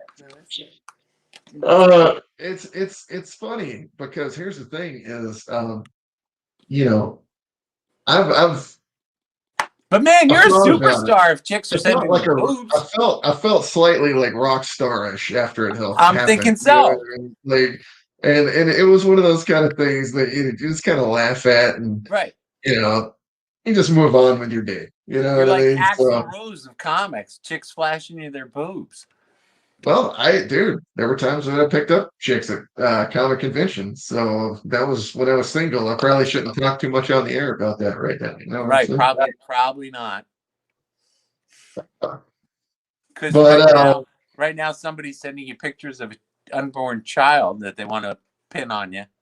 oh Jesus, that'd be. I mean, guys, I only have like $50 in my bank account. I'm not gonna lie to y'all. So let's see, Steph, what's a convention that you want to do in the future? Let's see. I want to do C2E2 because there's a bunch of people in the flyover states that want to meet me. So I want to do C2E2 because it's a big show, it's a big event, and because I want to meet the people like from Wisconsin and Illinois and Missouri and stuff that could actually make it to there. I'm sure it's Chicago. If they do it in February, I'm really not interested because I've been to Chicago in the cold. So the other one is San Diego, obviously, because it's a huge show. And I'd like to get out to the West Coast and meet some peeps there. One of the other ones is probably one of the Southwest ones. I would love to do like an Arizona show because so many people from the business are down there in Arizona. Like I would love to meet Murat, you know, I would love to meet Joe Massimo. I'd love to meet all the people in comics who are in Arizona because apparently it's a pretty big hot spot for comics. Yeah, apparently that's supposed to be the huge hotspot for all the indies seems to be Phoenix area. Yeah, they get sick of where- California, they move to Arizona. Mhm. Seems hot. And most of the printers live there too. So Yeah, right. There's like that's, a half a dozen printers down there. Wait, didn't you say on the live show the other night, Rhode Island? Somebody was talking about the Rhode Island show, and that's so real close to me. I'll be a guest at Rhode Island Comic Con. Are you really? When is that? Yeah, it's going to be in November. We'll be there. I can talk to somebody and see what we can do about maybe have them talk to you. You know what I'm saying? Right. Yeah, because I mean that's close to me. I've been to it once, but it wasn't for a long It's a time. great show. I met Elias there, and I loved it. And I met Bill there, Bill McKay, and I liked the show, but I wasn't able When to did you go, see it there. Steph? What year? Huh? What year did you go? 19. 2019. I think I was there. Really? I think that was my last show before Hawaii. Yeah. Wow. I don't Sure remember. was. Either. I don't think. Yeah, I was sitting across from Liefeld. Who would look in my direction? Oh well. We were so young. See, the thing is, and nothing against Liefeld, but that's not my kind of artist. Like I was there for Bill McKay. I was there for Elias Chetsoudis. Sure. Because I learned to draw from Elias's art books. I learned to draw figures and girls. You know, before that, I used to draw Dungeons and Dragons stuff. So I learned to draw girls from Elias's sketchbooks, and I went to Rhode Island to meet him and to say thank you for doing these art books that taught me how to draw. And he was so incredibly kind and nice. And then I went to see Bill McKay. He's extremely kind, and he will be on a future Hellbringers cover, ladies and gentlemen. I'm not going to tell you which one. He is such an amazingly nice person, Mhm. you know. And then I was there to see Bill McKay. So I wouldn't have seen you if you were by Liefeld, just because I'm not into superhero artists. Yep. Bill is great, man. I've known Bill for 3 years. Also another guy I'd love to have do a Hellbringers cover someday when we can work it out. Bill is one of those dudes that is just like you. Draws in his own way. He draws in his own way. It is completely different than everybody else. He's got his own style, and he is mastering the shit out of it. Yes. I mean, distinctive. He's very distinctive. Extremely distinctive. You know it's Bill's work if you see it. When he was doing those Zombie Tramp covers back in the day, right? They were, I mean, in my mind, they were changing comics. Right. You know what I mean? And that's kind of what you're doing right now for indies is you're starting to change it. And don't let that go to your head, but you understand what I'm saying. This is I'm starting to see it from the outside looking in. You're starting to become just on that same path. You know what I mean? The one thing about Bill McKay, besides being an amazing and supportive individual, the first time I met him as a fan, he spent 45 minutes teaching me how he draws. Mm-hmm. So he's amazingly sweet and communicative. But the one thing I love about Bill McKay's work is you can see it. You know, everybody thinks, he's got a style, and that's just what he does. But his style is changing and growing continuously. For him, it's in small ways. It's a gap between the teeth. It is a little bit more highlighting to the lip or whatever. He does very minor tweaks, and every time he does, it just gets better and better and better. And it's like he's not changing the way he does art. He's just accentuating what he's already been doing and improving on it. And I love watching those subtle growth things to his work because I'm hoping to do the same thing with mine, Well, the one of the things that I really enjoy watching about what he does, like you're talking about, like just even with the upper lip and stuff like that, is you'll see like itty bitty things that he starts to pick up on and improve. And it's just, man, like I just, and he does it so fast. You know what I mean? Right. Like, and every one of those little things, and I always tell people, this right here is they're a new weapon to your arsenal, is what you call it. Because you do things different than other people and people start to notice it. Well, if you got 6 or 7 of those that you do in one piece that nobody else does, and you're starting to pick it up as an artist and you see it, dude, that's on some genius level shit right there. You know what I mean? And he's getting up there, guys. I mean, I'm just saying, like, and he's done a ton of covers too. Like, how many covers have you done, Steph? How many covers since you started, and when did you start exactly? Let me check with the business manager. I think we're up to I'm about. giving you the thoughtful face. I thought you had this track. I do, but I don't know the number. She doesn't have the numbers in front of her. 130. It's like 130 ish. Wow. Maybe they might not all be released yet. But Not all of them necessarily released yet, but done. Since when, Steph?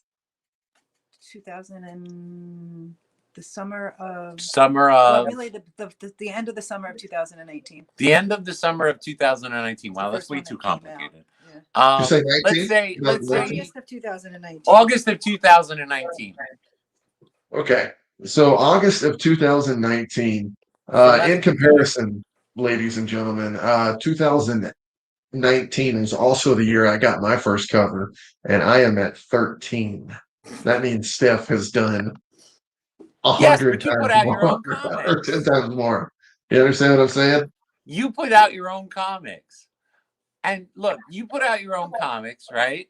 You've got a lot you've got to do. I'm in there hustling every live show, dropping hints. Oh, you need a variant artist. Dropping hints, building relationships on social media. That's my other job, is hustling for covers. So Yeah, and a lot of people don't understand how much time we actually spend on social media to do this. Because here's the thing is, like you were talking about with algorithms, if you don't actually talk to people, nobody will talk to you either because they can't see your post. And yep. I do my best to try to just like people's art and not talk too much like I used to keep my fucking mouth shut, because sometimes I just need to. You know what I mean? Right. Like I have learned so much in the past 5 months. Like the artist Martinet was like a rogue motherfucker. You understand what I'm saying? Right. But like the publisher Martinet is completely different person. Like I have learned all these different things that you would have learned in a regular business setting. You understand what I'm saying? And I have to actually like portray myself differently nowadays, So I do regret a lot of the things that I've said in the past. Like just, certain things and I wouldn't do it again, No, and you know what? The internet can forgive pretty easily. I know what you're saying, though. There are artists out there that like to portray themselves as being difficult, being masters of their craft and above editing and above reproach and stuff like that. And they think that's a style thing. Like that's their persona. Well, that's the wrong persona if you want to make this a business. That's a persona if you want to be a hermit. And if people are going to pay you $1 million for your paintings, you can act like an ass. But you can't act like an ass and expect to work in this industry. If that's like your end goal is to create that persona, think of a new one, because it ain't working. So, and here's the thing is, nobody wants to work with you if you act like that. The biggest thing as a publisher that I've learned, as opposed to the artist, is what I want to work with myself. You understand what I'm saying? That's one of those things you have to ask yourself, is what I want to work with myself. Right. While you're doing this with other publishers, dude, I grew so much from that one moment, that one little epiphany. You know what I mean? And now I'm just like, yeah, man, I'll do whatever you tell me. What do you need me to change? You know what I mean? Like the other part of it, the other huge part of it for we talk about me having 130 covers, you having 13. Part of it is just the social interaction. You just got to work on the social interaction. In other words, like the people in the chat, like Chris and Joshua, it's chatting with them and knowing what's going on in their lives builds the relationships, that builds the support, that people back your covers and other publishers go, oh, I want him to do a cover because he's got all these backers, but those are the friendships that I'm building. The cool thing is you get to be friends with a lot of people. So the problem is you've got a lot of things going on that cut into your social media time. And yeah, a lot of people don't understand. social media. When I try to answer people, like, guys, it might be 2 or 3 days that I do it, and that's not because I did not see it. It's an accident. You know what I mean? Like that's one of those things. Like I think that I've already responded to you in my brain. Right. Like there are times where people have messaged me, like, are you gonna say whatever you say? It's like, did I not do that already? I was Right. like, I already said this, this, and this, and I go back and look, and I'm Right. like, I haven't said shit. I was like, I thought I did that. You know what I mean? I think the joke was that you approved my cover on the toilet, and then didn't realize you did for 2 days. Yeah. No, Like that was the thing. That's 2 days, actually you what were half happened. asleep, and then 2 days later, you're like, "Did we approve that cover?" And I'm like, "Yeah, that was 2 days ago." Dude, that feels like last week. That's how messed up this whole process has been for me.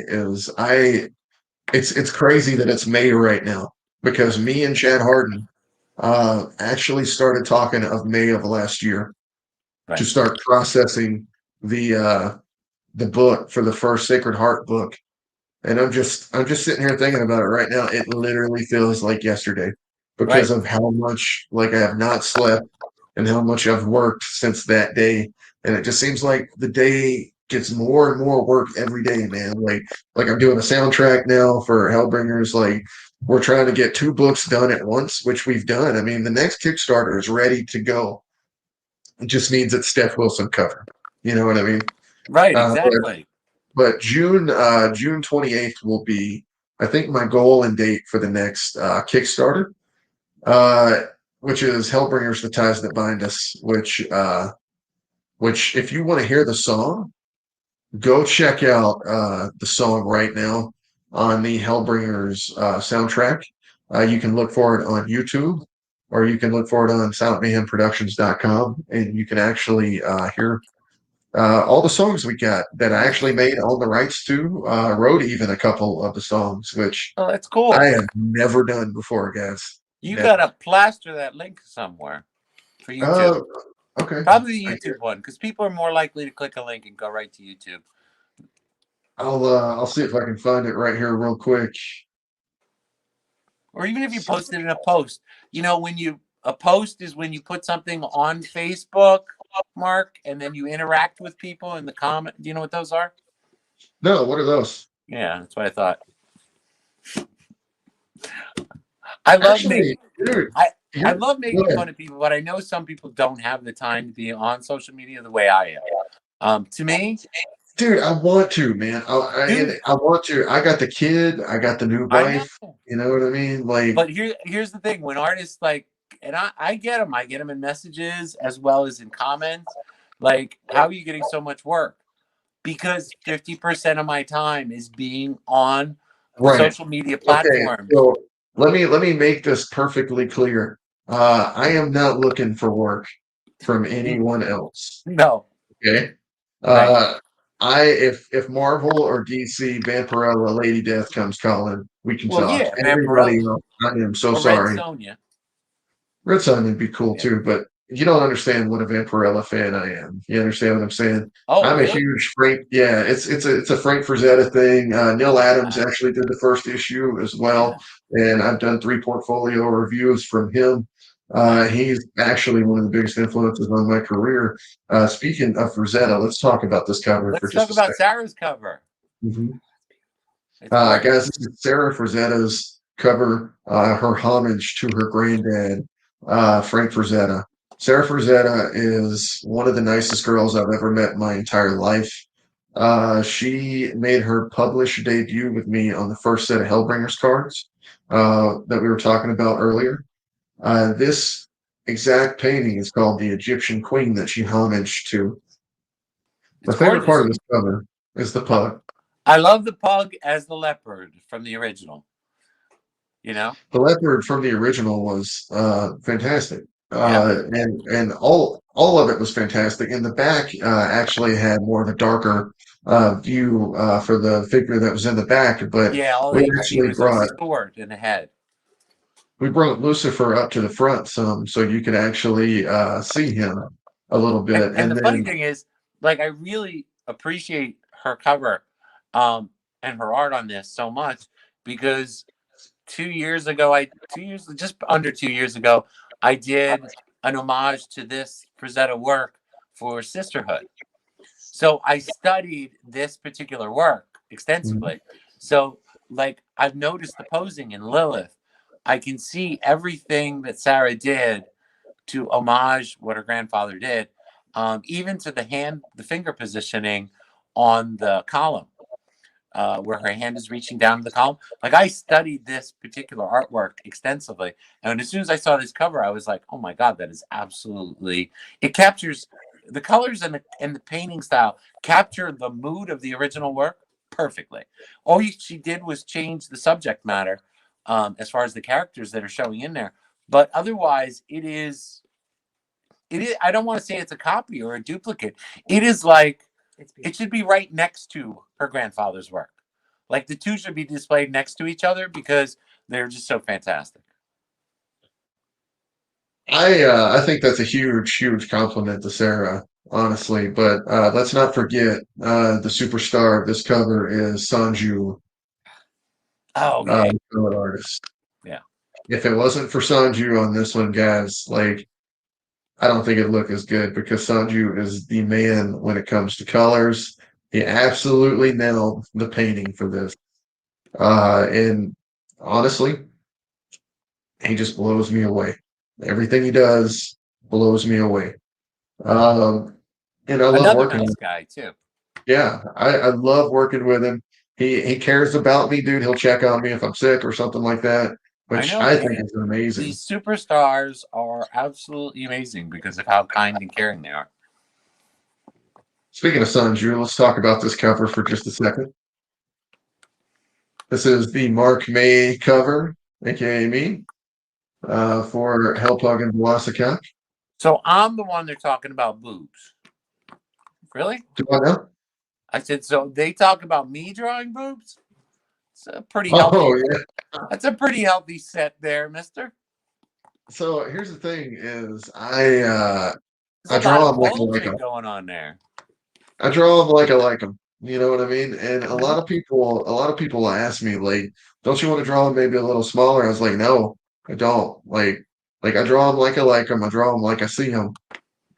I did have a reference for this, ladies and gentlemen, and that's what she looked like. I'm just saying. I'm just saying, if that's the way you see him, you're a lucky guy. Because no, and it's a gorgeous cover. I love the expression to her face, and I know nobody's looking at her face, but and I love the way the pug came out. I really appreciate that. The face on this cover is one of my all-time favorites for a face.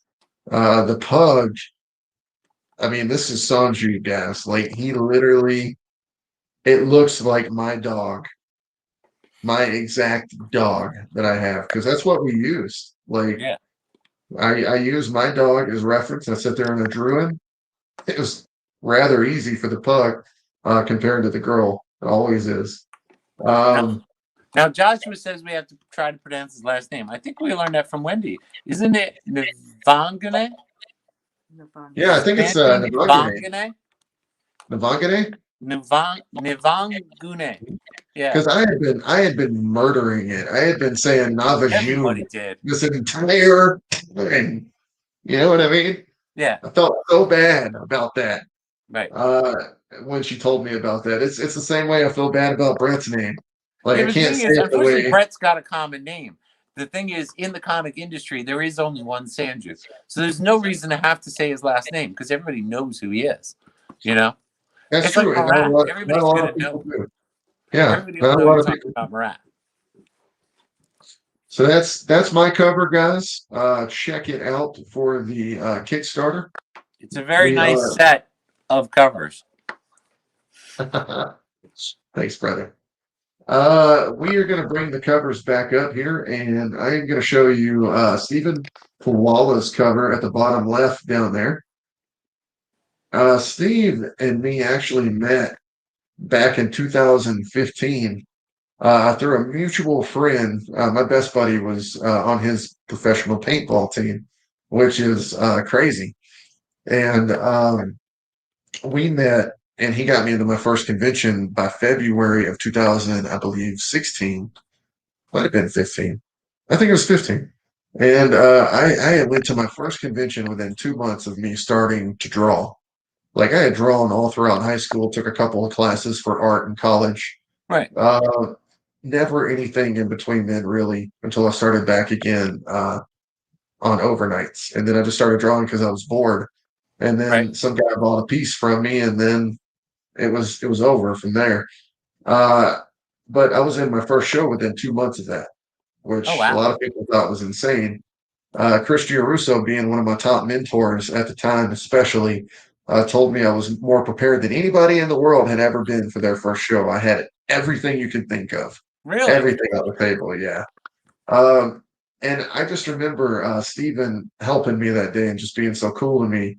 And he's been a friend ever since then at shows. He was Chad Harden's manager while he was on Harley Quinn. So he was doing all of that. And he was also doing his own covers. Like I think he had one for Mount Olympus as well. And Right. I decided, like, he hadn't done anything in a couple of years. I was like, dude, it's time for you to come back, man. You know what I mean? Right. Like we love you, we don't want you gone. Come back. Right. And so he did, and this is the cover that he did, and I love it. It's Elefante Titus Right. with his 3 axes there, and Right. then Rhinoceros Rex, and all of their bad guy glory for the comic book. These are kind of the main bad guys of the entire Hellpug and Velocicock story for this book. Right. And you got to have a villain cover. Are you familiar with Oscar Martin's work? Oscar Martin, no, I haven't seen his work yet. You got to check out his work. But anyway, Steven's cover reminds me very much of Oscar Martin's work. Like he did a book, Stolo, which was about a rat who was fighting his way through an apocalyptic wasteland or whatever. And as far as the dynamics that Steven's got on this cover with the animal fightings and stuff like that, it's fantastic. It's right up there with like an Oscar Martin kind of work. I'd like to see Steve do interiors for a book like this. I think he would be fantastic. Oh, I think you totally nail the dynamic and the action and everything else. One of the last covers that I'm going to show you, and it could be one of my all-time favorites, is Joseph Rubinstein's. This one right here, he did in all watercolor, which I watched the entire process of this. He sent me every step of the way as he went. And That's you guys, crazy. let's talk about this for a second. So back to Stef's point from earlier when we were talking about artists and people that you want to work with, people who think they're like too good to do shit or something like that. This guy has literally, he's one of the biggest legends in the industry of all time. It's not about what books has he worked on when it comes to Marvel and DC. It's about what books has this guy not worked on for Marvel and DC. Right. And he literally has been on everything from the 80s and 90s. This dude was maybe one of the most legendary inkers of all time as well.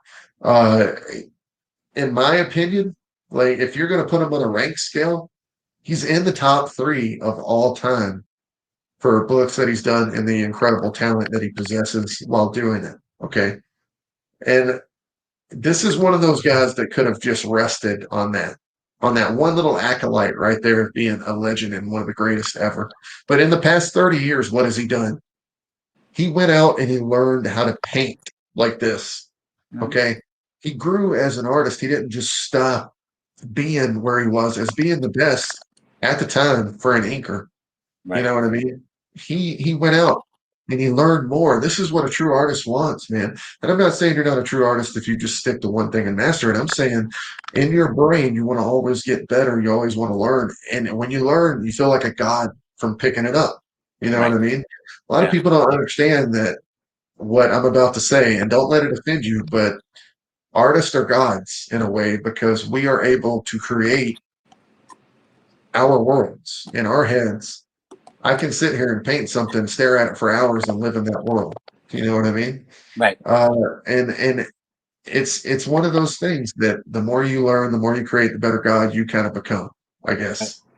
And this right here is just an example of the end game for Mr. Rubenstein, right? Which is the culmination of all the things that he's learned are in this piece. And I have the original art for this. I own it. I think that when I look at it, I can't understand how he did it. Right. Like I've worked in watercolor I know how to use it. I can't do this. I can't come close to doing this. Yeah, no, there's technique there that's far beyond anybody who's done watercolor. Yeah, unless because it looks almost like an oil painting. So It to be does. able to do watercolor as if it were an oil painting is something beyond what most people can do. It almost seems possible. Like it's an impossible goal. I'm looking at her shoulder armor first off, and I think just starting there, like, is where I realized that I'm never going to be able to do that. No. You know, like that's just incredible. Yeah. So that is the last cover that I wanted to show you out of all the covers. There's the 8 again, guys. We are stopping this at 5:05 Mountain Time, which means I am going to be running here. Let's see. Joshua B. Monty always says you have to continue to grow. There's always something more to learn. I like how he put the moral like that. It's pretty funny. Monty is a great artist. Somebody I almost had the chance to be able to learn from.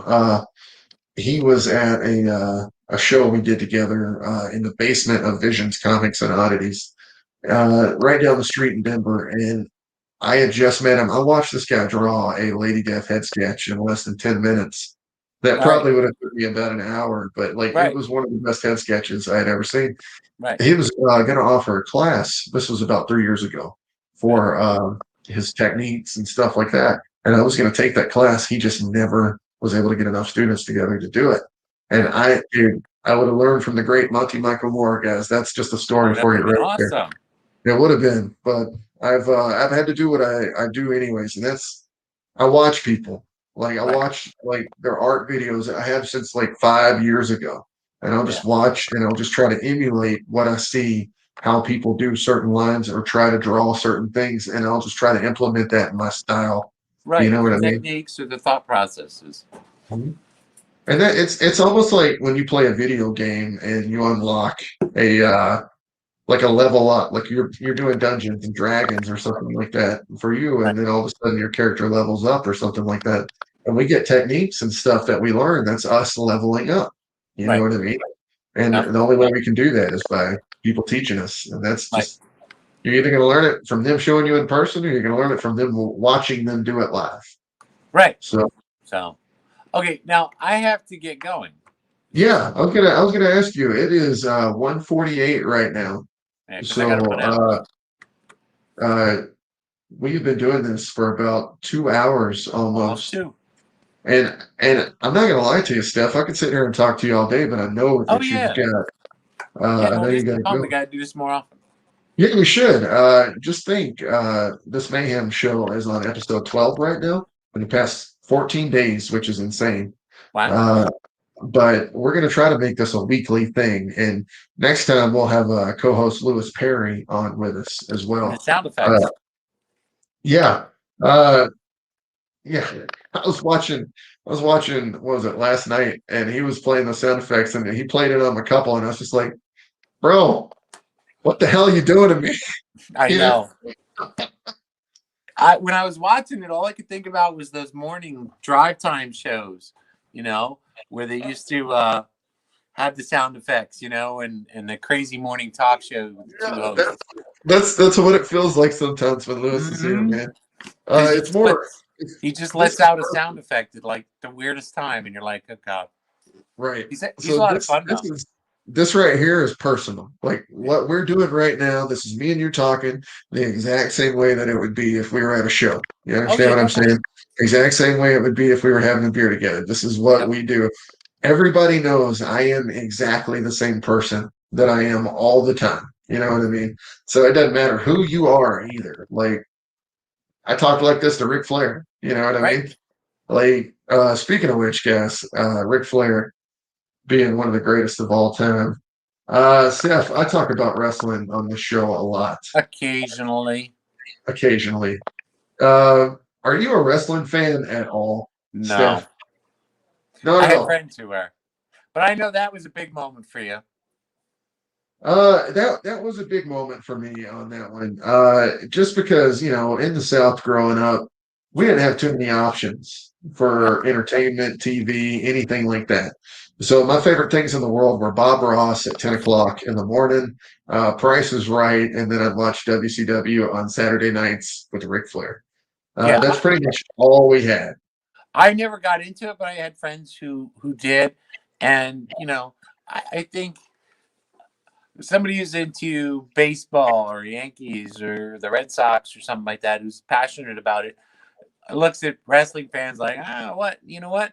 But it's the same commonality that, like, say, comics people show. Yeah. Like, it's about sharing the sport and the excitement of the sport and the matches and stuff with friends. You know what I mean? Like, if you were just watching if it was just you and wrestling, you get attached to the players in the sport. But it's then being able to share your love with other people that makes it an awesome sport. More so than some of the other sports that are out there. It's kind of neat in the entertainment factor, and the way I look at it, it's like acting and dancing in a way. It's almost like combining It's a show. a dance. Yeah, it's almost like combining a dance show with an acting impromptu show, which I Like think is kind of neat. It's no different than Cirque du Soleil or whatever. These Yeah, are exactly. performers who are very talented at what they do, and they put on a fantastic show. It's drama. It's Shakespeare. It's freaking It's Shakespeare. exactly Shakespeare. That is the best way to put it. As People always think Shakespeare's highbrow. No, read the lines closely. He's very lowbrow. He's playing to the bottom of the theater.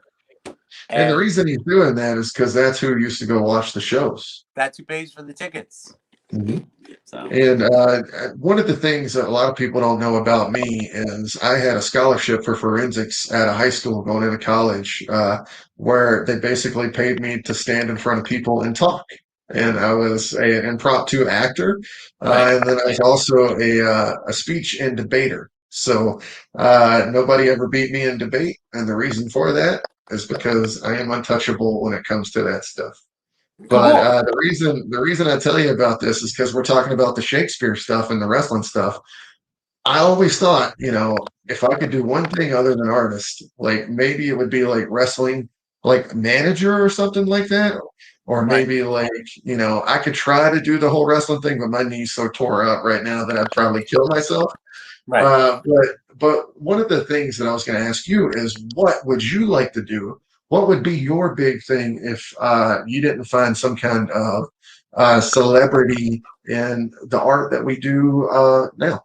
What would be something that you would like to do outside of this? That's tough. As a kid, I had to set the usual aspirations to be a paleontologist, to be, of course, I didn't call it then, and I just wanted to work with dinosaurs. And I've always loved archaeology and history. I have an extreme fascination with ancient civilizations and stuff like that. So it'd probably be in that kind of field. Particularly the Mayans and the Aztecs and any of the Central American civilizations. So it would probably be something along those lines, because I love history and I also love archaeology and I love things like that. So it would be in that kind of field, I guess. That'd So weird thing. It's really crazy to hear you say that, because I don't know if you know this, but I am really into all that too. Oh, really? Like really, really into it. One of the things that we're actually giving away in the Hellpug and Velocicock Kickstarter is ancient Northern song coins from the year 1050 AD, from the time of the three kingdoms period. Right. So I got 5 of those, and I'm putting them all 5, or excuse me, 1 each, in the Kickstarter. And right now we have 62 backers. Okay, cool. So that means 1 in 5. 12. It's a 1 in 12 chance, guys. There's a 1 in 12 chance that you guys are going to get one of these just by backing the Kickstarter. But talking about history, that's something I'm really into too. In paleontology, I actually go out and I look for fossils. Right.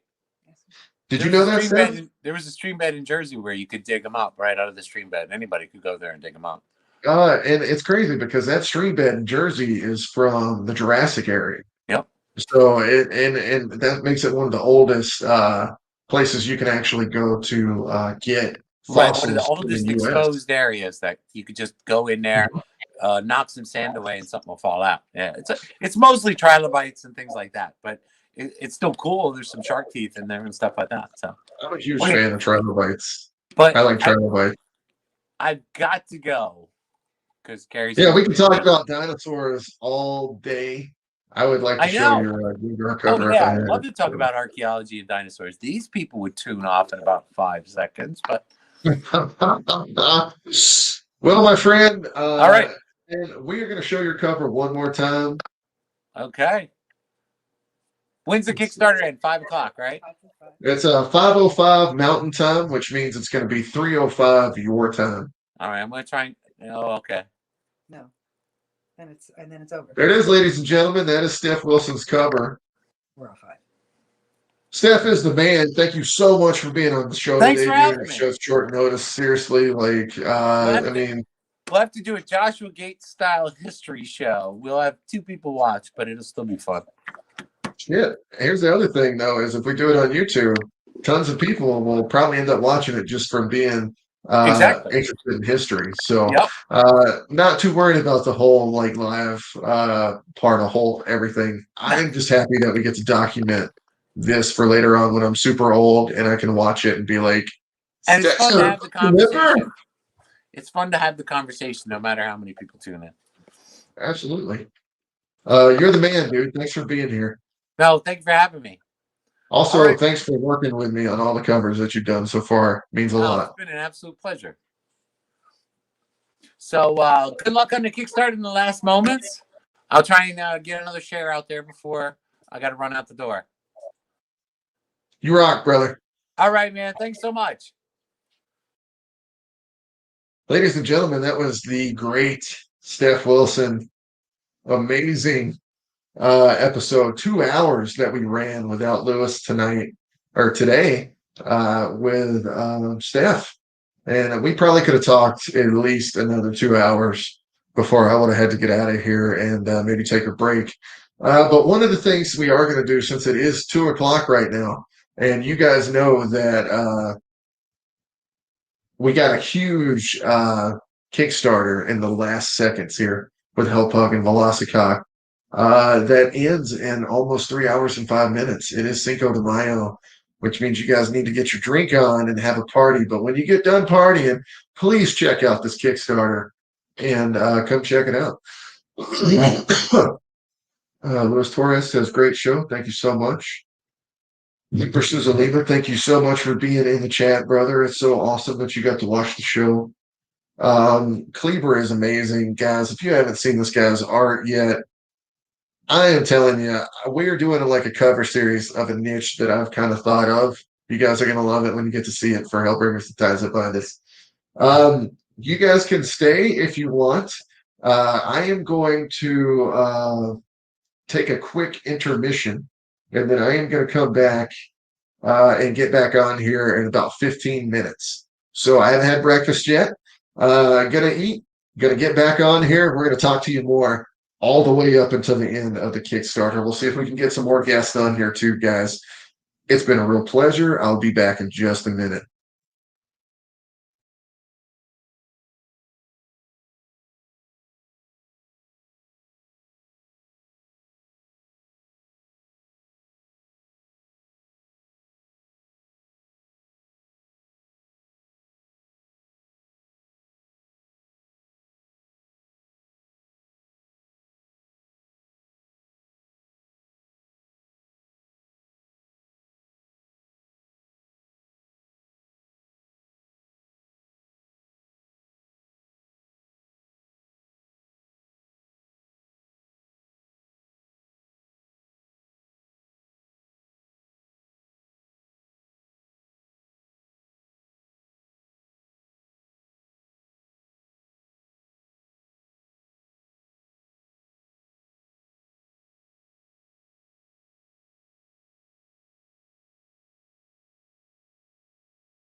All right, guys, we're back.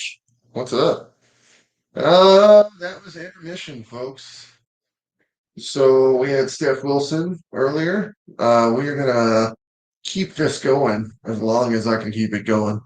Didn't get a chance to get some food, but I did find the purple rock, and you guys know that is the end of the Kickstarter rock, which means we run for another 3 hours almost. So I'm gonna sit here and talk for the next 3 hours. We'll try to get as many people on here as we can. Even if it's just one or two backers at the end, you got to work for every backer you can get, and you guys know that's what I'm here to do. So, oh, all right, guys. First thing I want to show you here is we're going to bring up the covers for Hellpug and Velocicock. Oh, guys, we just got another backer, so you guys know what that means. We are going to do this.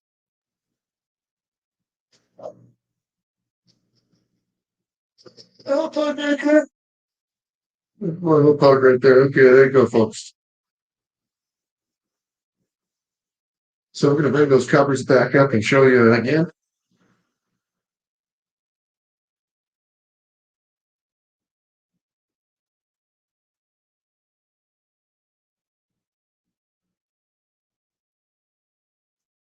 Guys, top left there is going to be Ed Smith's cover.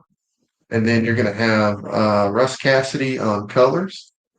And then Brett Okamura's cover, which is the Hulk 181 homage to Mr. Herb Trippy. And then Ian Chase Nichols' cover is right beside that one. Ian's cover is great. I love Ian. He's a great guy, too. And then Sarah Frazetta's cover with Sanju on colors is right next to that one, all the way top right. And then bottom left is Stephen Pawala and Russ Cassidy's cover. And then Stef Wilson and Carrie Ann's cover, bottom middle. And then my cover with Sanju on colors, bottom right, middle. And then Joseph Rubenstein, bottom right. And I'll show you each one of those as we bring them up here. Here's Ed Smith's cover. As you can see with Ed's cover, he really captures what Hellpug and Velocicock is all about with how Velocicock acts. And this is the Virgin cover.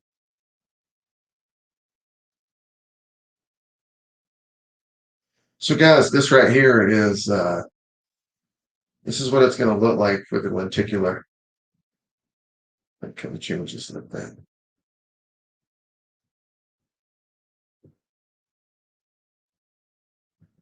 And then next to that one was Brett Okamura's cover.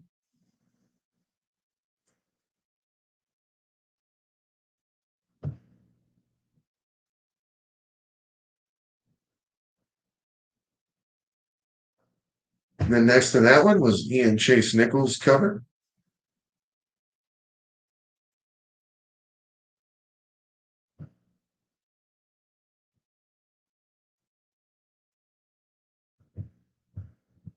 And then next to that one was Sarah Frazetta's cover.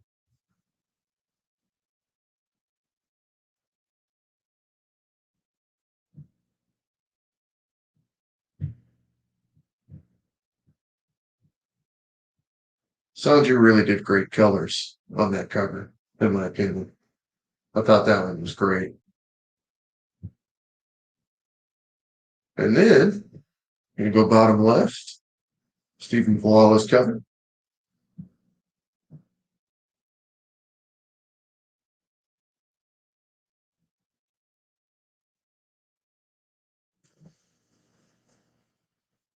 Then right next to that one is Stef Wilson and Carrie Ann's cover.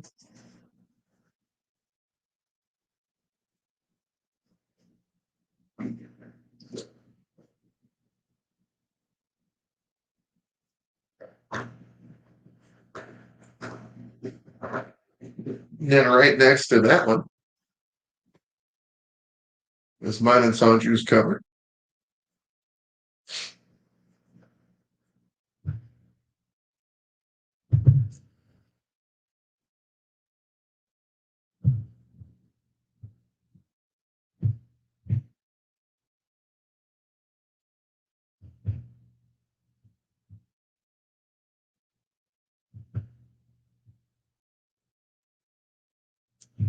And then right after that one is going to be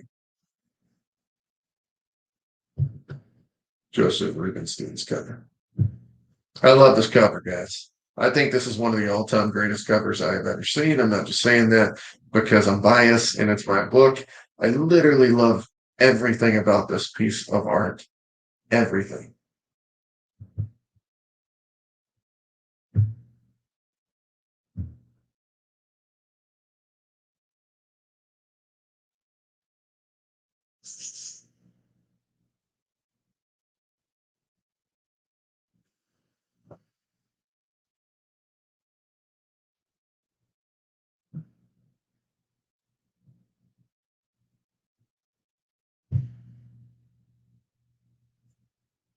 Guys, the Kickstarter is sitting at $4,405 right now, which makes it sound like we got another one of these we need to do.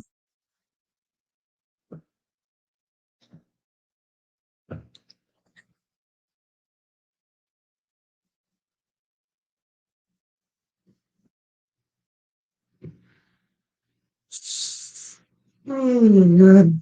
There's the covers, folks.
All right, so that's all the covers for Hellpug and Velocicock. Guys, that is launching, or excuse me, stopping today. Today is the last day for Hellpug and Velocicock. It is 2:30 p.m. right now. We are running all the way up until 5:05 Mountain Time p.m. That's as long as we're going to run it. Guys, I am going to do a free giveaway right now. Right now, folks. We're going to do a free giveaway. Boom, free giveaway. So this is what's going to happen. Okay. This Stef Wilson, Dawn of the Devil, chromium cover right here. I would say this book, probably not a 9.8, probably somewhere around a 9.2, maybe an 8.0. There you go, folks. That book right there, you can get that book, which is usually $75 if you go to the Kickstarter right now. Put over $50 on the Kickstarter and then message me and let me know. You'll get that book. So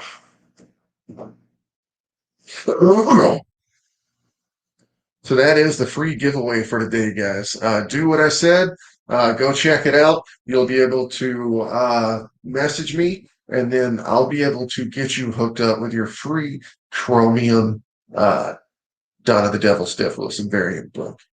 So go check that out. Guys, do not forget. Do not forget. It is Cinco de Mayo. It's May 5th. That also means that it's Revenge of the Sith. So, guys, this is the May 4th special for Hellbringers, Hellpug, Dawn, excuse me, Hellpug and Velocicock.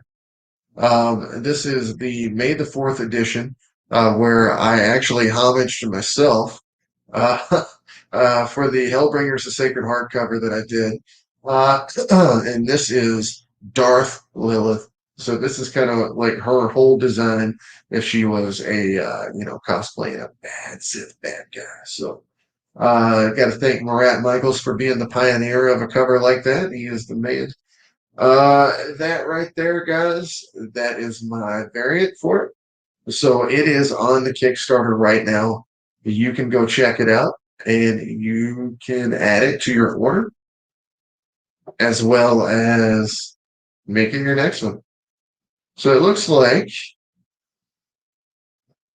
we got a couple new backers here. Incredible. Thank you so much, folks. We really appreciate that. Really, really do.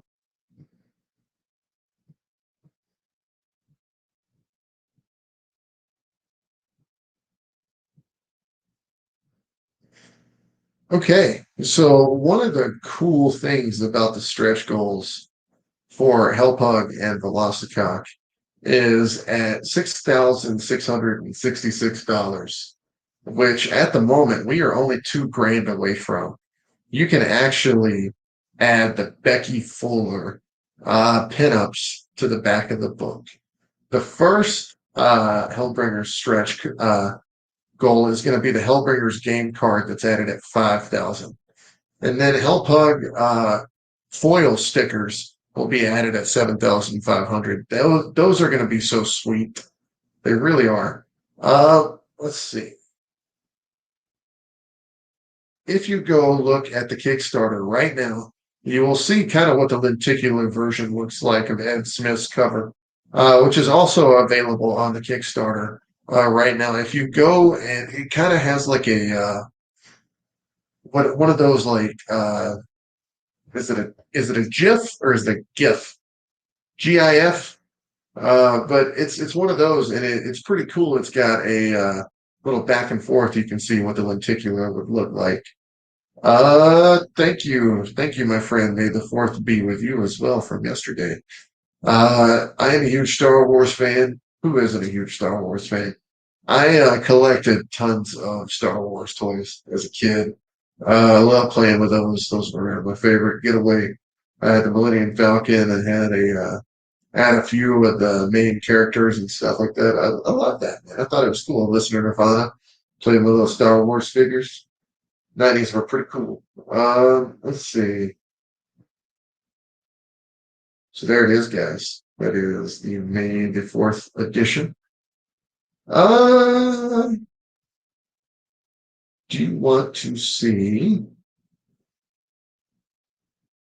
the amazing cross promotion we have going on right now? That is with Naughty Fairies and Wendy Steen Shader. That is a Stef Wilson art and Ed Smith art with Russ Cassidy colors. Chip, and Carrie Ann colors. I happen to love this chip that you can get free for back and post projects. I think it's pretty damn cool. I'm going to ask for a couple of those myself because I love them so much. And what Steph was saying is it's right. I mean, Ed's art looks like it was meant to be on the back of that with Steph's girl in the middle there. I mean, it's pretty damn cool. I love that little cross promotion chip right there. Mike says I back both projects. It's awesome, Mike. Dude, you're gonna be able to get one of those chips. Just gotta message Wendy. Then boom, you get hooked up. That's the other thing, guys, is Wendy will be putting these chips out for you guys. So message her, make sure you get your chips. And here is the link for that one. Wendy is great. And her Kickstarter is doing really, really well. So it's really cool to cross promote with her for this one. I have been told that my cover is now turned into a back cover. So I'll be on the back cover to every one of these books, which I think is pretty damn cool. All right, guys, we're going to watch a couple of videos now.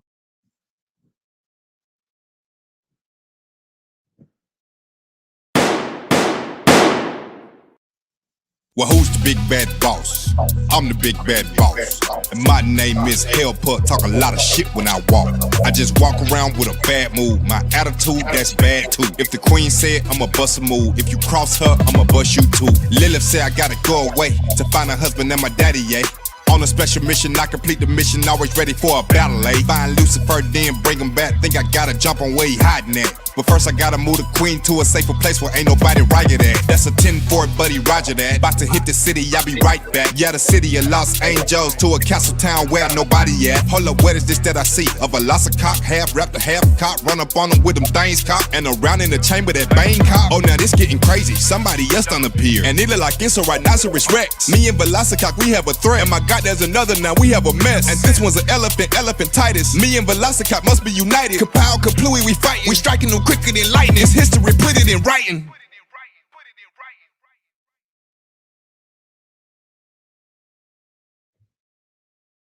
How could you not love that video? King Marino from Atlanta, just killing it on the rap on that one, guys.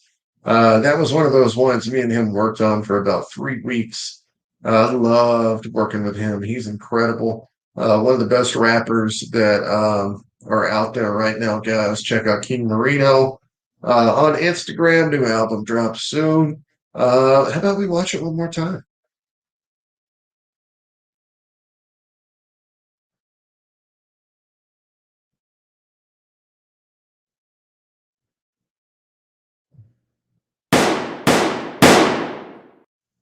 Well, who's the big bad boss?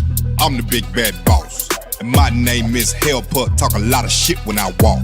I just walk around with a bad mood. My attitude, that's bad too. If the queen said I'ma bust a move, if you cross her, I'ma bust you too. Lilith said I gotta go away to find a husband and my daddy, yeah.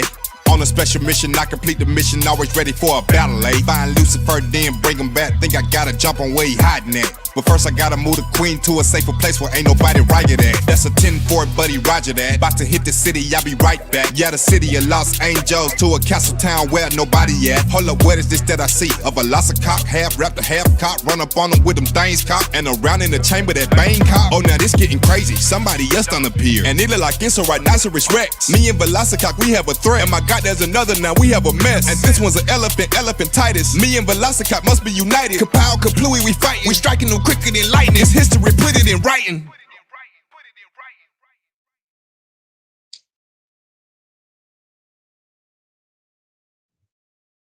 All right, guys. That was one more for good measure on that one. Like I said, King Marino, check him out. One of the best rappers out there right now, guys. We are floating around $4,433 right now for the Kickstarter. That has actually gone up just now to $4,486. So you guys know what that means. That's dancing time, Puggy.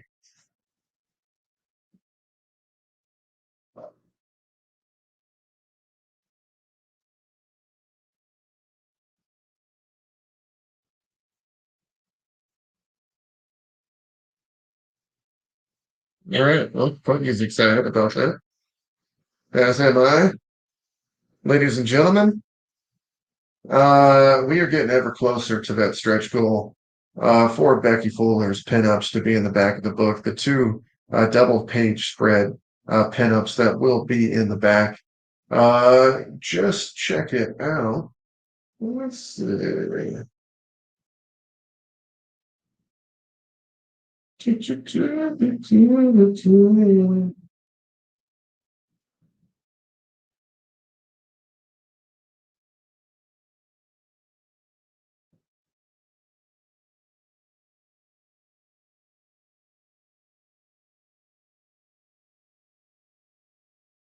All right, so I read a few humor books, but this makes me laugh a lot. Thanks, man. This one's gonna be good. We put a lot of thought in the script. I actually had to go back and revise that like 2 or 3 times just to try to make it funnier. I mean, there was a time, and a lot of people don't know this, but there was a time that I actually had considered doing comedy, stand-up comedy, just because of how easy it is for me to talk in front of people. And I actually had tried out, and I think I could do it. And it was one of those kind of things that I was like, man, this would translate really good into a comic. So I was like, I might as well just try it. And it's what we did. So hopefully people will like it and they'll want more. Uh, excuse me. That's what I'm hoping, anyways. So we'll see here in just a second.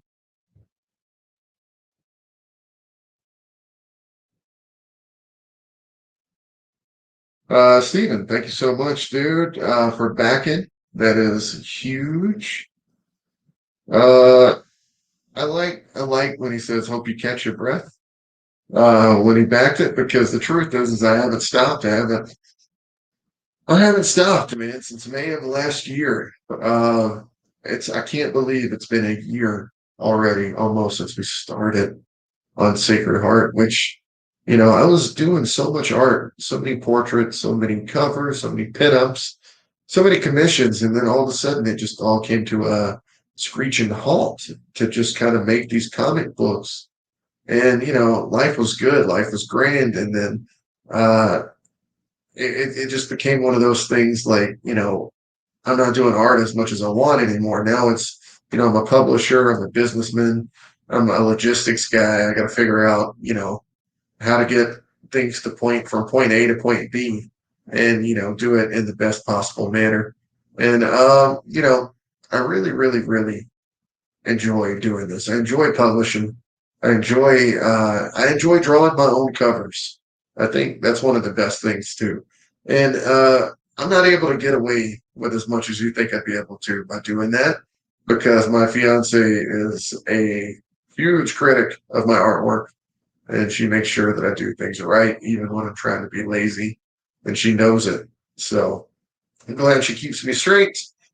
One of the cool things about doing projects like these is you get to make your own story. And Hellbringers, as everybody kind of knows, has been my baby since 2015, when I started, back when the Art of Mark May Volume 1 had Hellbringers #0 in it. And that was the first appearance of a few of the characters, and the first cameo appearance of Lilith. And it was one of the best, most fun projects I had ever done, but I was so stressed out over it. And I'll never forget, like, trying to draw sequential pages just had me so scared, to the point that, like, I knew I had to hire somebody else to do my books.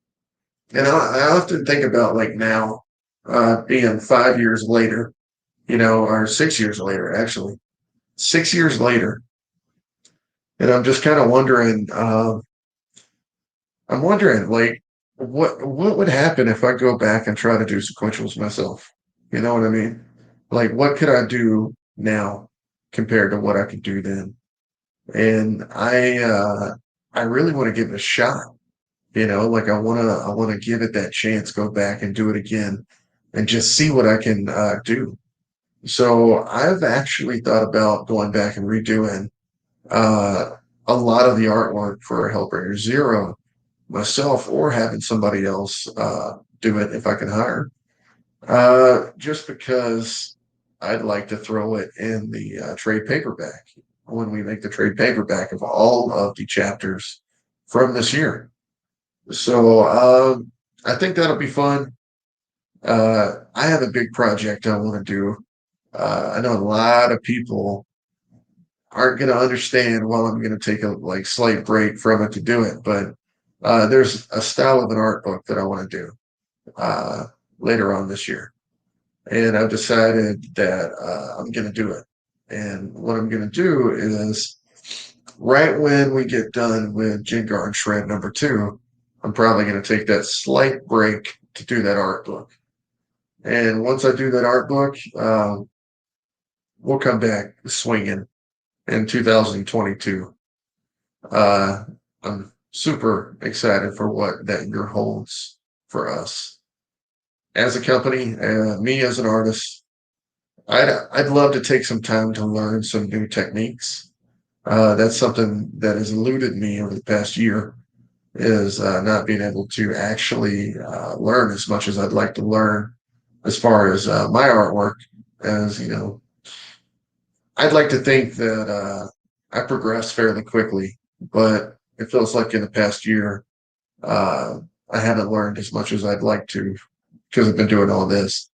So I'd like to learn a little bit too. So a lot of times in life, they don't let you exactly do what you want to do. So if I got to keep making comics while I'm doing that, I will absolutely do it to keep you guys interested. But that art book is going to be a Hellbringers art book, and you guys are going to thoroughly enjoy it, I do believe. But that's why I got to take the time to make it and then continue to make these comics afterwards for you guys, because it is the most fun thing I could possibly do is make these comic books. But this art book has to happen, and you guys will definitely thank me for it, I hope, because it's going to be a lot of fun and not expected. That's the big thing. I haven't seen anybody else do this. I think you guys are going to love it. Guys, let's watch another video here.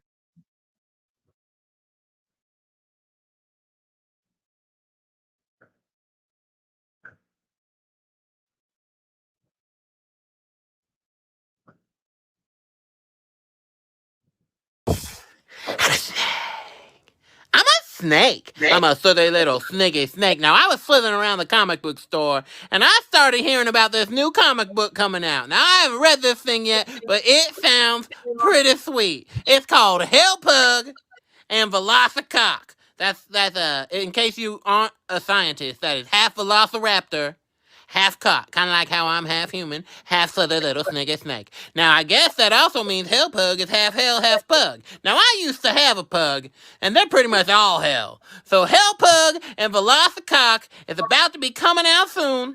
Snatch that thing up and see what that's all about, because it sounds pretty sweet to a silly little sneaky snake. And I know, because I'm a snake. I'm a silly little sneaky snake. Ladies and gentlemen, he is a slithery little sneaky snake, and he loves Hellpug and Velocicock. Guys, if you don't know who that is a very famous YouTube actor. I guess that is the best way to put it nowadays. That guy got like 80 million views or something like that on his slithery snake video. So I think it's pretty cool that he did that. But mostly the reason I like it is because one of my family members used to really like it.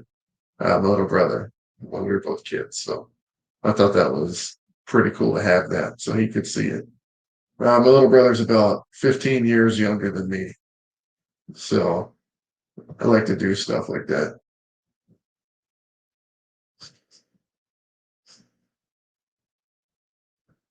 Let's see. Next video, ladies and gentlemen. Be ready. What's up? It's Jamie Kennedy. We have a new hilarious comic book coming out called Hellpug and Velocicock. Have you heard about Hellpug and Velocicock? Velocicock? Hellpug and Velocicock. Come on, this is it.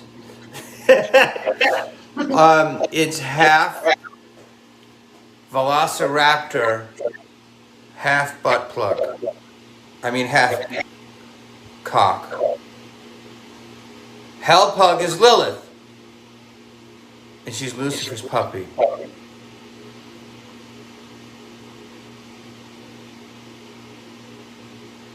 This is from Russ, McLean, and Ed. Mark, what the hell? How do you even come up with this shit? Is this real? This is like a fake one. Alright, I'll leave it, but you can go long and edit it. Because I just wanted you to see that part. Hey, what's up? This is Jamie Kennedy, and I just want to let you know there's this great new comic book called Velocicock. Half velociraptor, half cock. It's incredible. It's in a limited run right now. It's going to be an NFT. Velociraptor butt plug. It's a lot going on. Ed, Russ, McLean, Mark. Whew. Some of those late night brainstorms. Congratulations. Great book. It's going to be huge. I mean, you just heard it from Jamie Kennedy himself, folks. Great book. Gonna be huge. Guys, if you haven't seen Jamie Kennedy on the road on his tour for his comedy stuff, you should check it out. He is absolutely hilarious. Let's see. We are at 66 backers, guys. How, man, that's kind of a lucky number, don't you think? Yeah, I'm not sure we should go up from there because we kind of like that number around these parts. Well, showed you those two videos and I showed you the Hellpug video. So we're going to go back now and we are going to take a look at some covers. Boom. These are all 8 of the covers. You can see at the top right corner, the 9th cover, which is the May the 4th edition, the Star Wars homage, cosplay homage, as others call it. I am a huge fan, always have been. That cover is one of my all-time faves that I think I've done. And I know it's absolutely ridiculous to homage yourself, but that's the point. And I think that's why this cover is hilarious, folks. I did homage myself on this one. It is not an ego move at all, guys, I promise. But I think it's funny. But I loved the first one that I did for Sacred Heart, and I wanted to do the same pose and actually use the original pencils for Sacred Heart, and then went over it with my light pad and made this. So it's crazy. Like if you were to buy the original art of this cover, you're getting basically an etching of the first cover that we did for Sacred Heart, which I think that's fucking cool. Guys, one of the things I wanted to show you, some of the artwork.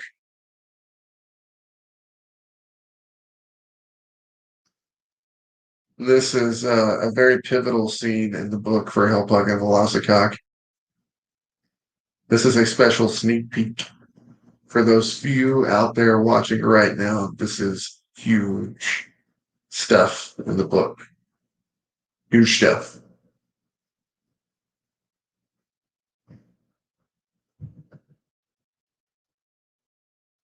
Ladies and gentlemen, never forget me in the time Mr. Starenko and I hung out, had dinner together, sat right across from each other and talked art. He had the chicken, I had the steak. It was pretty damn good.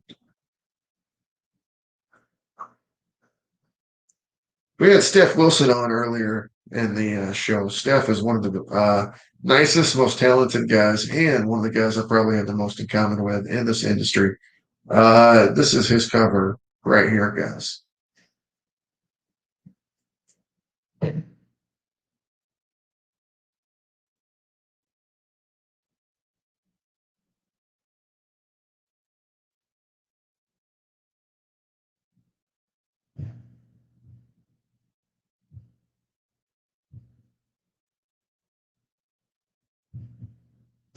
Guys, I absolutely love this cover. I love all the covers for Hellpug, but this one right here really spoke to me.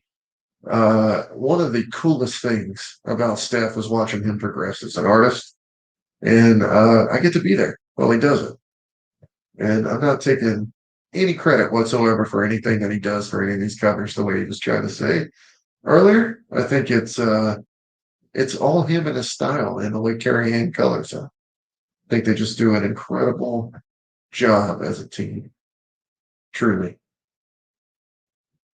And artists that work together, man, they stay together, especially if their spouses like that. I mean, that is amazing stuff right there for him, because I mean, it sounds like she really takes care of him, understands the business.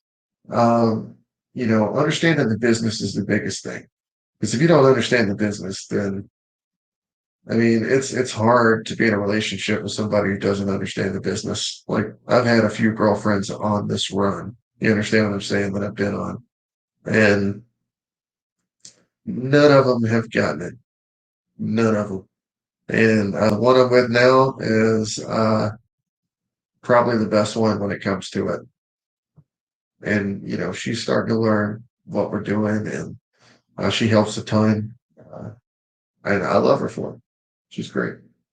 But I think it's really like you think about couples that are in art, when you think about like Julie Bell, you know, and you think about like like her husband, like one of the greatest of all time.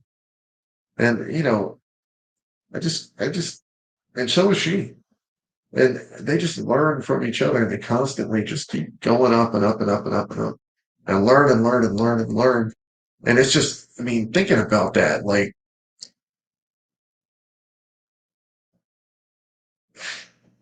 I think a lot of humanity could learn from like stuff like that if we would progress, things that we do through love like that. It'd be, I think we'd learn faster. It's crazy, but you tend to learn things quicker when you love them. You know, Whenever I get into something, even if it's collecting or anything like that, I'll learn a ton about it in a short period of time, to the point to where you can talk to some experts about it. Sometimes it feels like, but I think it's really important to do stuff like that, learn about the world, and learn about cultures in the world and art, and it really gives you a different perspective on how you look at the planet when you learn more about what it is uh, while we're here, stuff like that.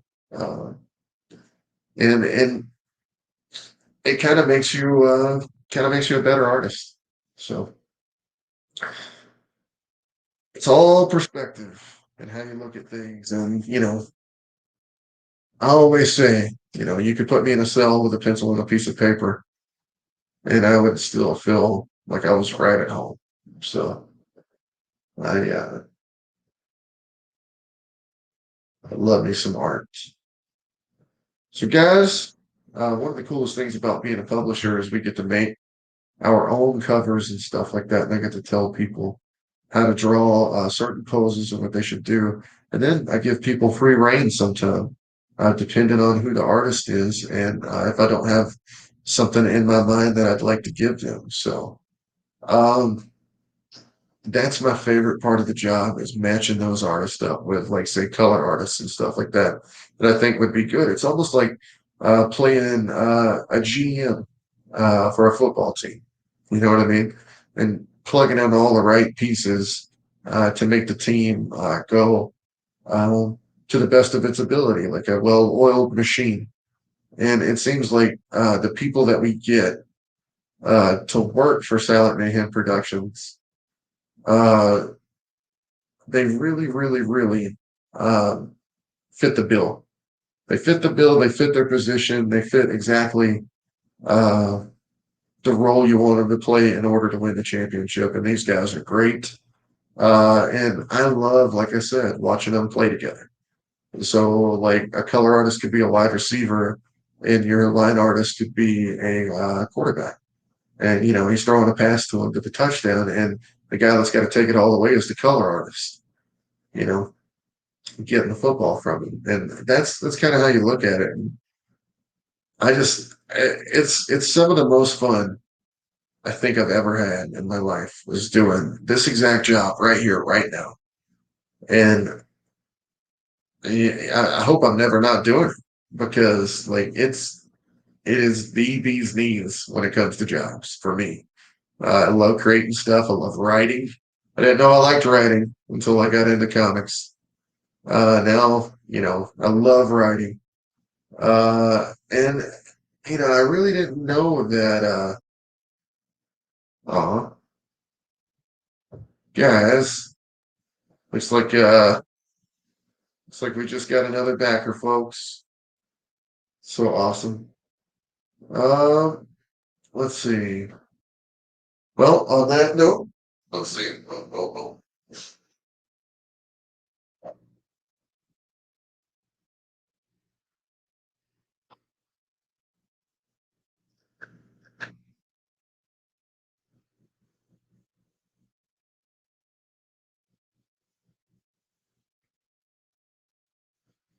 Oh, crazy. I bought that for my kid, but I think I'm going to end up playing with it more than she does. I can't wait to show it to my actual pug and see what he does when he sees it. So, yeah, as you can see up at the top right of the screen here, there's the original. That's the original like concept art of Hellpug's face from Ed Smith for the comic, which means that's the first time that he drew Hellpug was that face right there. And that was pretty much what sold me on the idea of we're gonna make this. We're gonna make this happen right now because I loved that face. The face was so awesome. Something about it, like it just captures everything about his attitude. And he does have a bad attitude, guys. He loves his mom, and he hates everything else.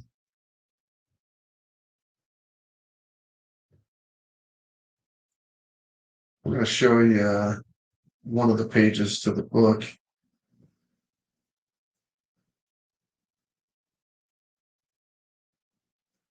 This right here is Ed Smith's one of his first pages for the book.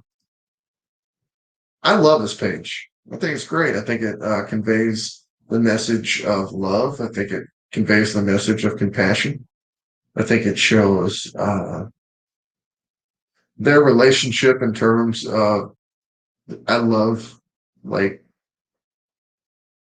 the way he looks at her. Like you can tell, like that's exactly how you'd be with your pug. You know what I mean? Like it's like a mother son type of relationship basically. And that's I have a father son type of relationship with my pug. Even if he is somebody else's pug technically.